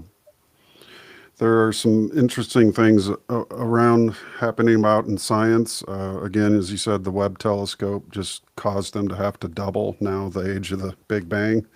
And when the next advanced telescope, more advanced than the Webb, goes up, what are they going to do? Add another? They're going to triple the length of it now. So, but yeah, it harkens back to prior to this one-way heat, death, dying universe that, for the longest period of time, and Russell wasn't the first, but there were many scientists or natural scientists, you could say, who saw the universe as a continuous mode of being versus having a beginning or end. Just, again, and that mentalism is behind that, and I think it's very hermetic in its origin, but it certainly has its parallels. To cover just a couple more things on current events, life-changing, you could say, events happen maybe 10 in a lifetime. Events where these things happen and you remember where you were and what you were doing, like 9/11 or, JFK, for instance. I wasn't alive during that time, but those kinds of events are sort of the things that you never forget. What are your thoughts on the whole Trump assassination, and just general thoughts on Trump, on the movement of conservatism in the United States? Is it really a worldwide phenomena? Is there an actual movement for freedom? And if not, what can be a catalyst to get people on the right track? Obviously, studying the greats is a huge one that no one wants to do. But just in your opinion, where do you think a true freedom movement could be galvanized, and how can that be organically expressed, and what can help it to come into formation? Yeah, well, in American politics, it's a pretty hopeless situation. And even for me, I think that Trump is too light. He's a good start. I have a lot of hopes of what he'll do. Will kickstart some good things to happen. But in my view, he'll still be too soft, is my fear, actually. We need somebody, 10 times more assertive and stronger. He was pretty lame on fighting back against the voter fraud thing. We all know that it happened, and that's why he lost. When he won, he should have already been dismantling that system. So that was an extraordinary weakness. Immediately after he got inaugurated, he got in, he should have taken on the whole voting fraud thing and made sure that it could never happen again in 2020. So that was a huge, then going after the internet censorship, too light, too weak. He could have obliterated these Zuckerbergs and all of these things. And all he ended up doing was opening his own media channels, Truth Social. Okay, that's great. Yeah, but so much more needed to be done than that. So where I expected to see, and then let's not even get into immigration, what I would have expected to see happening there. Right. So it's still too lightweight. So what will happen now is that it was terrible that he nearly got assassinated, and I believe it was a legitimate attempt. The left are in panic. The cult, in other words, the cabal. They don't want him in. He's from the old paleo-conservative school. The Republicans have already tried to excise him. His own side. See, you don't need an enemy. His own side, the so-called conservatives and Republicans of America, have also been against him. That puts him more stars for me. Because you think that America, it's just like in Britain, you think the Conservative Party, I'm going to vote for that any more than I would the Republican Party of America? You think I think they're really Republican and conservative? So when I find out that it's not just Democrats, Obama's crowd, that is against, because that's who's running the shop, is still Obama, not Biden, by the way. Right. Biden is just his lapdog. Yeah, he just dropped out too yesterday. So, but he's the one traveling over to number 10 last week. Yep. He's the one going, burning up the leather. So while all the focus is on this retard, this dotard. But the thing is, you see that when you know that it's not just the Democrats are against the man, it's the Republican movement that should have taken him to their heart, then you know how far things have gone down the tubes.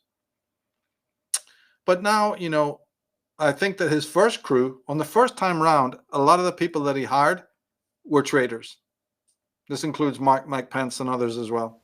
Mm-hmm. In fact, I think even in his own family, there's traitors, to tell you the truth.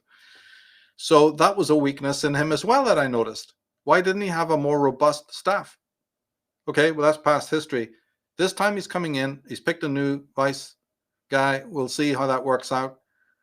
But it might be the evil of two lessers again, rather than the lesser of two evils. But America needs a big shot in the arm. It needs to bring back the manufacturing big time. It needs to stop outsourcing. The usual stuff we all know about. It's got to stop heavy taxation and things like that. And certainly it has to deal with immigration. So whether or not he can do that, or he has to leave it then to, he's almost 80 himself, isn't he? So he's almost as old as Biden. He's coming up on that in his next term if he gets it. So if he doesn't get it, then, everything we're talking about is just a moot point. But if he gets in and he has good advisors, he's got some, Steve Bannon, he's got some good people there that are advising him. Yeah, there's hope there. People who really know the international affairs and the way things are going. And remember, Donald Trump is a deal maker. You give me this, I'll give you that. You don't give me that, I won't give you this. And he has been beautiful when it comes to certain deals, with entrenched people like China. He's had them at putty in his fucking hands. Venezuela, other countries, you're not going to give America what I want? We'll stop funding you. That's the end of any handouts to your rotten little country, your shithole. Oh, suddenly, oh, okay, no, maybe we can negotiate after all. That's the kind of man we need in power, right? And the cabal is afraid of him. That's obvious to anyone who's still got a rational brain. Now, the ones that you're talking about are people who've lived their whole life on the internet. So what they say or don't say doesn't matter. They don't have any more thinking. They are living in a simulation. So I don't expect them to tell me the truth about anything they see on the media, because they've lost all sense of humanity and have lived on the social media all their lives, morning, noon, and night. That's the new millennial. That's what you're dealing with. They're in a completely post-truth, artificial, simulated world. So what they say or don't say about a real physical event is fucking invalid. It doesn't matter. These are the invalids, the invalid ones. So don't have a conversation with them. It's incapable for them to understand what the real thing is all about. So yeah, it's we see positive changes in Holland. They've become completely, the Netherlands the administration has become unwoke. Denmark has become unwoke. Hungary is unwoke. France is fucked. England is fucked. Sweden is fucked. And America is fucked. Canada is fucked. But the thing is, it can change. It always can change. So, and we need a good man at the helm. I think Donald Trump is it. I support him 100%. But in my eyes, if there's any weakness, it's because he won't be tough enough with things like internet censorship and immigration and outsourcing and, bringing manufacturing back and all of those things. We need to see real major change and the crushing of this wokeism, needs to happen. There's no way that he would have been dragged through the courts the way he has and indicted so many times for preposterous things that all the Democrats have done, likewise, and never seen a day in court. So come on, It seems a huge operation. A lot of people give this, quote, they way too much power, in my opinion, when stupidity is a much better explanation for a lot of the things that they do. It's not just so genuinely scripted. It's people sipping simulacra from their sipping cup, and that's good enough for them, the 24-hour interneters. But yeah, just fascinating stuff. I want to let you know too, at your recommendation, several couple years back, I finally am getting to it, but I'm kind of going to take a side detour out of mysticism and study consciousness from the academic point of view. I just started the Julian James's work on the bicameral mind, consciousness, and the breakdown of a cameral mind. And it's fascinating so far. I'm just about, 20, 30 pages in, and really an interesting guy he was, and the way he's already breaking consciousness down through sort of an apophatic process. And any thoughts on his work? I know you touched on him a lot in previous episodes and Here for the Truth. And well, I love his work because that's a case in point. That came up there because we were trying to explain why tarot cards work and astrology works. And there is an alternative theory that I think Julian James points us in the right direction. It's not the absolute answer, but during this bicameral period, whatever instruction we were getting from the internal mind, when it was auditory hallucinations, the whole symbolic world was activated in a very, very powerful way. Call it the right brain or whatever, right? So the symbols that you get in tarot and astrology and in runes as well, a lot of other things, that's where they were inaugurated. That's where they come from. And even though many, many barriers have been put out in between, so we've lost the meaning, but when we see something like the Hermit card or the Hangman, and images like that, there's an old bicameral memory of what that strange symbol said to us back then, It could relate to the pyramid. It could relate to phenomena. I actually think it does. There was some heavy duty. It goes back to catastrophism again. There's lots of tie-ins to Julian Jaynes's work. You can't study him on his own. You can't study him on his own. But when you add him as a valuable piece to the table, whoa, a lot of things that remained in the darkness suddenly become illuminated that weren't when you just added simply, Jung or whoever, right? It wasn't quite grasping it. His work, when combined correctly with other work, really starts to explain a lot of things. In the beginning was the word. Well, in the bicameral period, in the beginning was the word, right? You were instructed by an inner voice. We still are instructed by an inner voice, but this voice is a monad that we call ourself. But where's this self located? Again, we're into the realm of ideas and metaphors. There's no internal space actually where this I resides. So it's metaphor. It's a metaphorical space. Well, what the hell is that when it's home? What part of me developed a metaphorical space? Right? And then I have ideas chasing after ideas, an idea of the self about the self. This is very, very strange. Right? The whole thing of metaphor. In fact, it's even embodied in our language. When I say, and we were talking earlier about consciousness. So when I say what a thing is, in language, metaphor points the direction that we don't say what the thing is, we say what it's like. In fact, we even use this word like constantly in our language, in a colloquial, everyday sense. Well, that's similar. A metaphor. Yeah, it's similar to something else. But when I go to that something else, I find that it is similar to something else. It's also pointing, no, don't focus on me. I'm like something else. So we have to keep on going on this weird journey where everything is not as it is, but like something else. So finally, somebody like a Julian Jaynes or Owen Barfield would jump to mind here as well, start saying, what is this ultimate thing that all you buggers are like? When I interrogate the things of the world, the reality, everything is like something else. My language opens this up and reveals itself, that this is what's happening from the oldest times. In fact, Barfield showed that the earliest language is even more rich with metaphor than the ones that we're using today. And yet today it's full of metaphor. I feel as hungry as a wolf, or she's as cold as ice, right? Back in earlier days, the metaphors, Matt, are more sophisticated. Early Anglo-Saxon poetry, the whole thing we can get into, Urdu poetry, whatever it might be. Barfield is saying this was even richer in ancient times. So then the question arises, why is this? Why are we not apprehending a thing in and of itself? It's always like something else.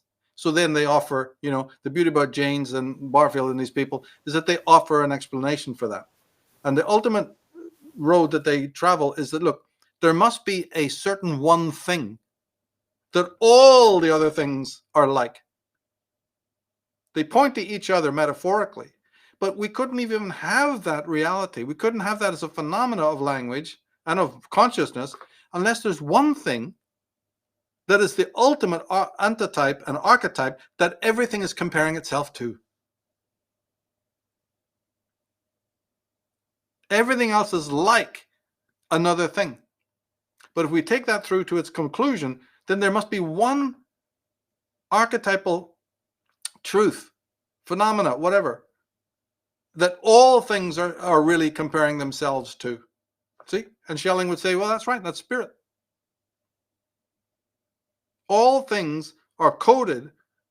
If you look deeply into them, they all have this hallmark to say, I am not myself. I am like that which created me.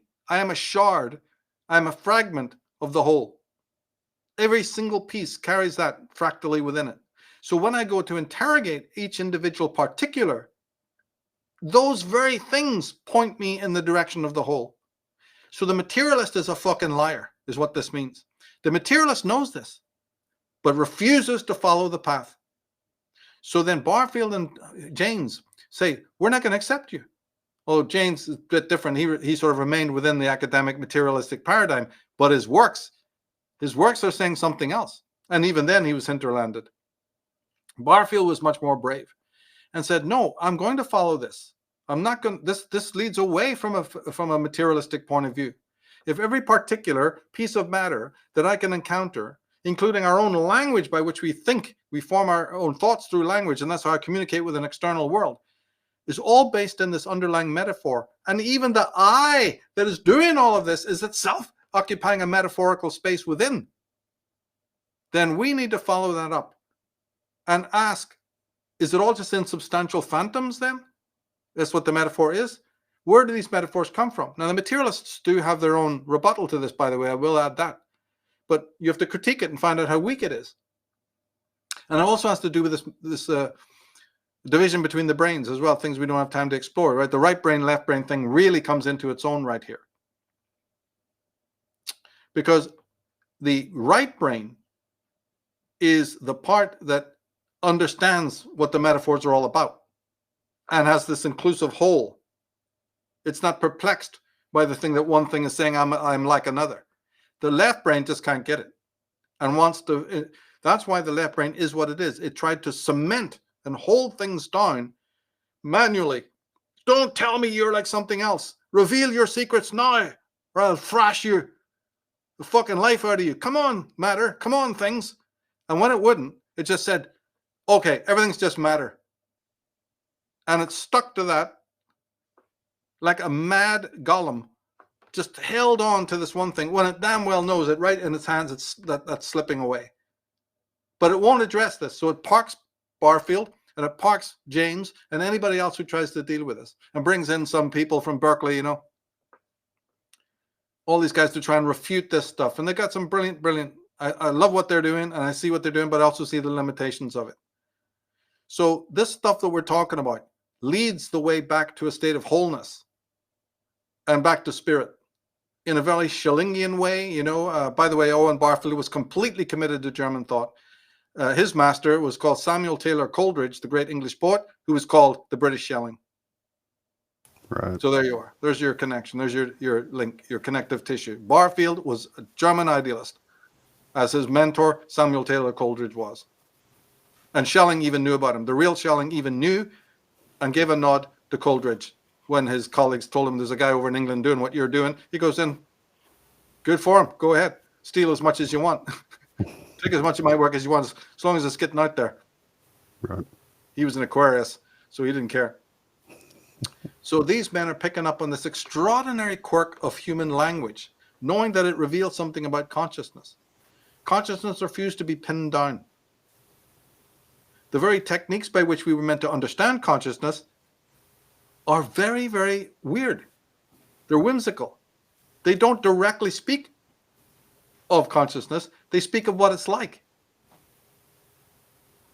This is happening when we even use our own language. But, again, look what's been made of linguistics. Nobody chases this up. They do the whole other, deconstructionistic thing and refuse that there is even a context. They're up to all sorts of shenanigans to lead you in a separate direction as to what really language is doing. But language is a kind of thinking. A kind of thinking that brings us to a world. But it does it in a way that's extremely anti-materialistic when you really know what you're dealing with.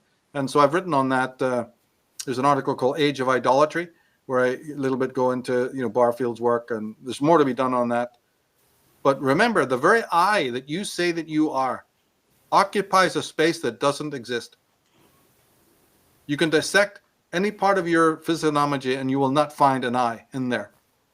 So the I is metaphorical, and the space that it allegedly occupies is a metaphor. Well, who created that metaphor? It's an imponderable. It's an imponderable. And when you asked about certainty, this is what replaces certainty. Right brain imponderability. The right brain can handle it. The left brain cannot. So what it does is it interrogates, right? It grabs you, it puts you into a corner and holds you there for all time and wants to put you in these iron manacles. Blake called it the mind-forged manacles. And it wants to submit all of reality to this ratio that Blake talked about. The great compasses that he showed, God with the great compasses. That's what the left brain is all about. It refuses to think along these more numinous plastic lines, right? And it demands certainty. a part of our own brain. And until we know about it, until we know about neuroscience, until we've studied it and its limitations, there can be no change. So, this is where your people like Julian Jaynes come in as very, very valuable on multiple levels. Their work is very, very essential to bring to the table. Not just for the reasons he claims, but there are other offshoots of it as well. Because there's something very, very odd going on. And on Slave, we're dedicated to unpacking all of that. Excellent. You just brought something to mind, that every word in the dictionary is not defined by itself, but rather by another word, which is again metaphor. So if you need concrete examples, people, open a Webster's. You're right. Absolutely right. Yeah. Strange. Nouns are verbs and verbs are nouns. I mean, in the language are many secrets been revealed, but the men who tried to reveal them, they silenced those guys and replaced them with a bunch of positivists, analytical, linguistic analysis, as it's called. Rubbish. Right. Final point I want to bring up, and again, thank you for your time and sharing your time with me. Just wonderful to have you on. You were the first person I actually heard say this, and it was following AI to its logical conclusion while conscientious of a Julian Jaynes, for instance. And that was that what they really want at the end of the day with all this AI is to replace your own conscience, the voice in your head, the still small voice, with this AI, which of course is programmable. That was badass. When I heard you say that, I was like, man, that is absolutely right, because the neural implants, it explains it all. You will no longer have that organic spirit voice, that conscious, that, that thing that speaks to you, that tells you don't do that or you're going to end up in a world of shit. If I'd have listened to that voice when I was younger, I'd have saved myself a lot of time and money, but I have no regrets, none to say, at least. But that was just really a great thing that you were able to follow that to its logical conclusion, because nobody's ever said it like that, and it sort of makes the whole purpose of AI understandable now.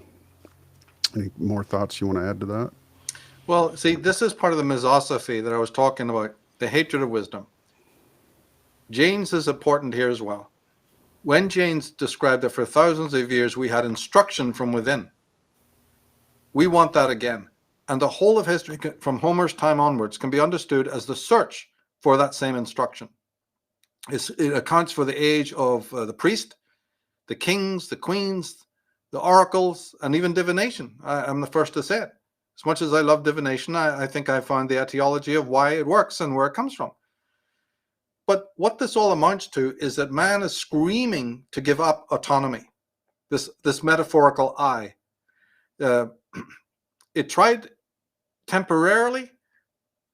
We gave consciousness over to the left brain, which has done its good work. It's pedaled hard.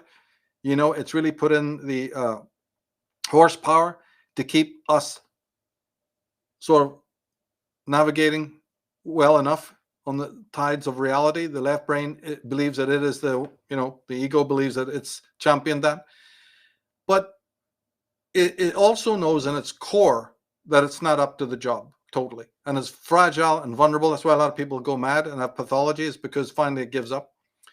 So ultimately there's a drive beneath that drive, and the drive is to completely go apathetic and want to have complete 100% instruction. Total institution is another word that could be used for it, and we're nearly there.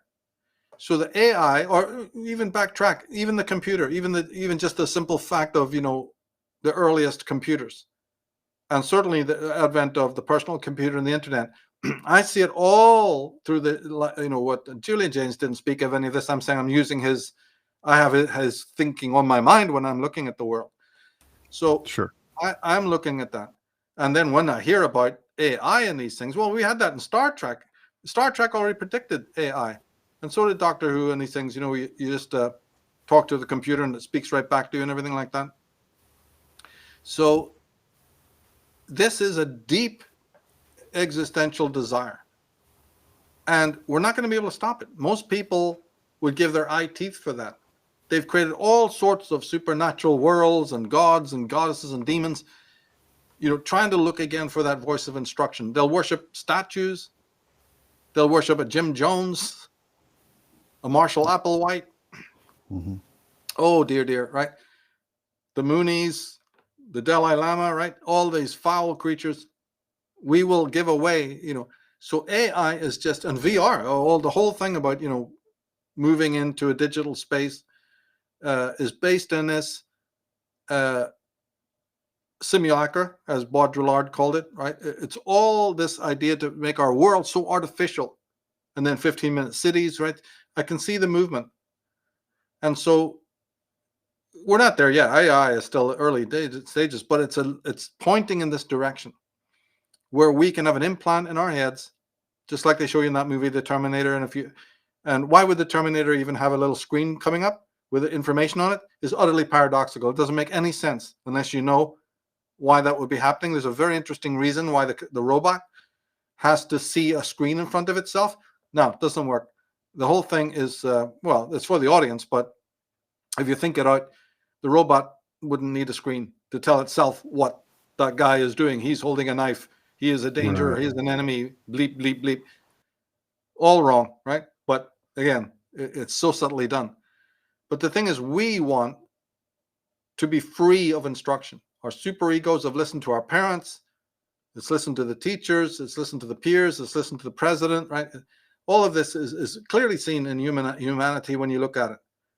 And that's why we vote for Mao. That's why we vote for Obama. We want tyrants to tell us what to do.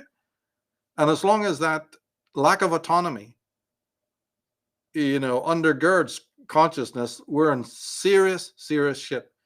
So this is where then, you need to turn, like I said, okay, let's overthrow that. What do we put in its place? Well, you got your Ayn Rands and Nathaniel Brandons and Max Stirners and great people who then speak about how to hold on to your individuality at all cost, even though there's great suffering in doing that. The opposite is to completely abnegate that and become robotic. Erich Fromm warned about it. Heidegger warned about it, right? Technicity, machination.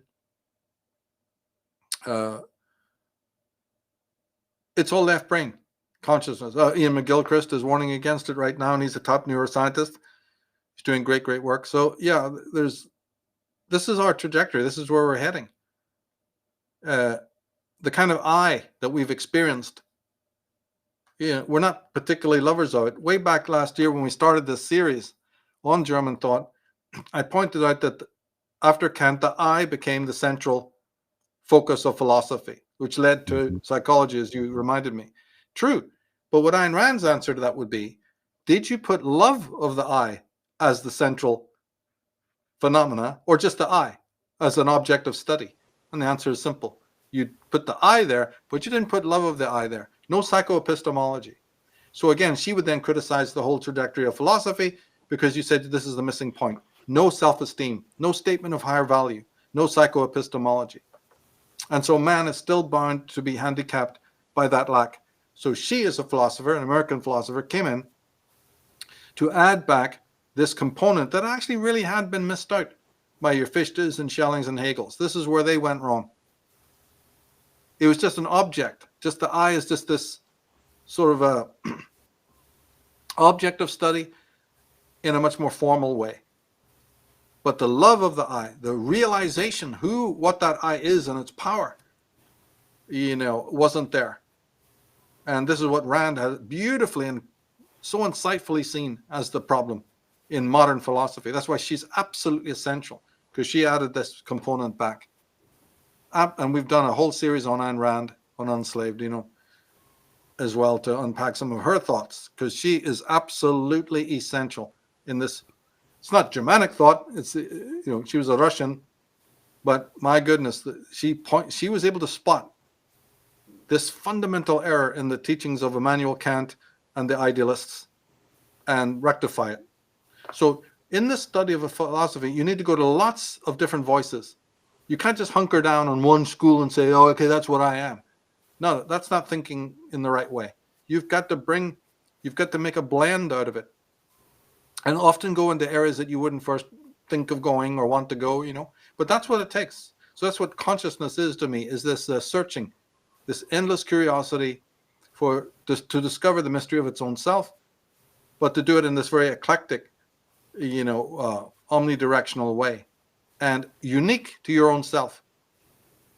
Nobody can do this for you. It's something that is born out of self-discovery, and you are the only one who can really walk that path, and you're the one who in the end will have, to deal with the summation. You'll be responsible, and also responsible for how this changes you morally as well, because on this journey, it's not just going to be intellectual, it's going to be a moral journey that affects your relationships with other people and ultimately with yourself. Hopefully it'll lead to the psychoepistemology, the utter value of what it means to be human and to have an eye and to have a thinking mind. Hopefully it will lead to that. But we can't know. Each individual, for others, it could lead to total despair and, again, misosophy, the hatred of wisdom, the hatred of being a self-loathing, autophobia. Each individual has to make the choice for themselves. Well, that's wonderfully said. Again, great work, my friend. You've been doing this a long time, and I love how highlights of today where, basically the left thrives. What they do is they deconstruct all our greats, of the Western mystical tradition. Deconstruction's a great process. You can also do it to their pillars, Darwin, Marx, Nietzsche, Freud. You can do these same kind of deconstruction techniques and uncover. Well, that's destruction. That's destruction and devastation. Devastation is when something's destroyed and nothing can grow in its wake. Okay, yeah. Deconstruction is necessary for new life to come about. Even destruction will do that. Destruction says, okay, this went down, but we know that some natural forces, something will come out of the ruins. But devastation is when that's not even possible. So we have devastators. This left, these progressives, and they know what they're doing too. They know because they set out to do it. More or less. Yeah. Yeah. Making things undrinkable. Yep. Once you've abnegated selfhood, why should you care about the selfhood of other people? Right? Exactly. Once you've destroyed yourself in an orgy of self-loathing and necrophilous feeling, and the promotion of governments then that will just show you hand rules and handbooks about how to live in this Orwellian way. There's no spontaneity, there's no mutability, there's no curiosity, and all the rest of it. It's absolutely horrendous. Yeah, but this all does have to do with psychology and what a person's relationship with their own self is. This is where it all comes from, all this nonsense, Whether it could be redeemed or not, I don't know. I don't know. We're all finding out. Nobody can predict it. Oh, yeah, there's going to be a good outcome. Yeah, truth will win and all this. We don't know. We're actually at the process of learning. It could go either way. We're still very infantile as a race on what even the self is. We're just kindergartners, really, on even beginning to discover. But I'm certain that your polarity is, completely to the left, hedonistic materialism, scientism, and the self to the right. So somewhere in there is got to be a balance, as they say. Yeah. Well, look, when we picked up this series 2 weeks ago again with Anatomy of Human Destructiveness 2, I had no plans to do that. It was members who said, Michael, we watched the first one last year. Are you going to continue that? I had no such plans. So what does that tell you? The people, our members, said more. So I go by that, right? We had other things to do. I said, oh, well, let me go back and watch that. What? I don't even remember what I said. Oh, yeah, it was about Freud and civilization and its discontents and about the will. Yeah. We could definitely do that. See, so members goaded me to start the new little series that we're doing right now in the summer. It's almost been a whole year. And this has happened time and time again. So that's where you have faith in the individuals who are questing, who are listening, who are supporting, and that's what I respond to. What the rest of the world does, we have no control over at all, really. Sure. Yep. Well, maybe I'd be the first to advocate for a part 3 of Anatomy of Human Destructiveness. But thanks, mate. And thanks for all these amazing questions. Absolutely brilliant to get into. all of this and connect the dots. Yeah, great work. Yep. Excellent. Well, here's your website for folks that want to check out the main portal to all your work. I think most of your other ones, I'll link everything up in the description below to this, all the articles, all the Unslaved podcasts. And guys, again, if you don't have a subscription to unslaved.com, do yourself a favor, give yourself an early Christmas present, and support the work of a free thinker. Both him and David, great guys. I was more than honored to be the first official guest on Unslaved, and I've been on a number of times, and maybe down the road, come visit you again, and I'd love to have you back and discuss. Yeah. There's so many things that you're good at, and that's part of what Russell would call the anatomy of a genius, is that one of the things they do is they produce prodigious amounts of work, and no one can say that you have not done that. And it's all excellent work, in my opinion. I'd love to talk music with you one of these days. Oh yeah, sure. I love that. I knew we wouldn't have the room for it on this podcast, but again, Michael, really appreciate you joining me. And I'm just going to roll an outro here and say bye to you on the other side. So thanks again, everybody. Man. And we'll talk to you soon. Stay tuned for more to come.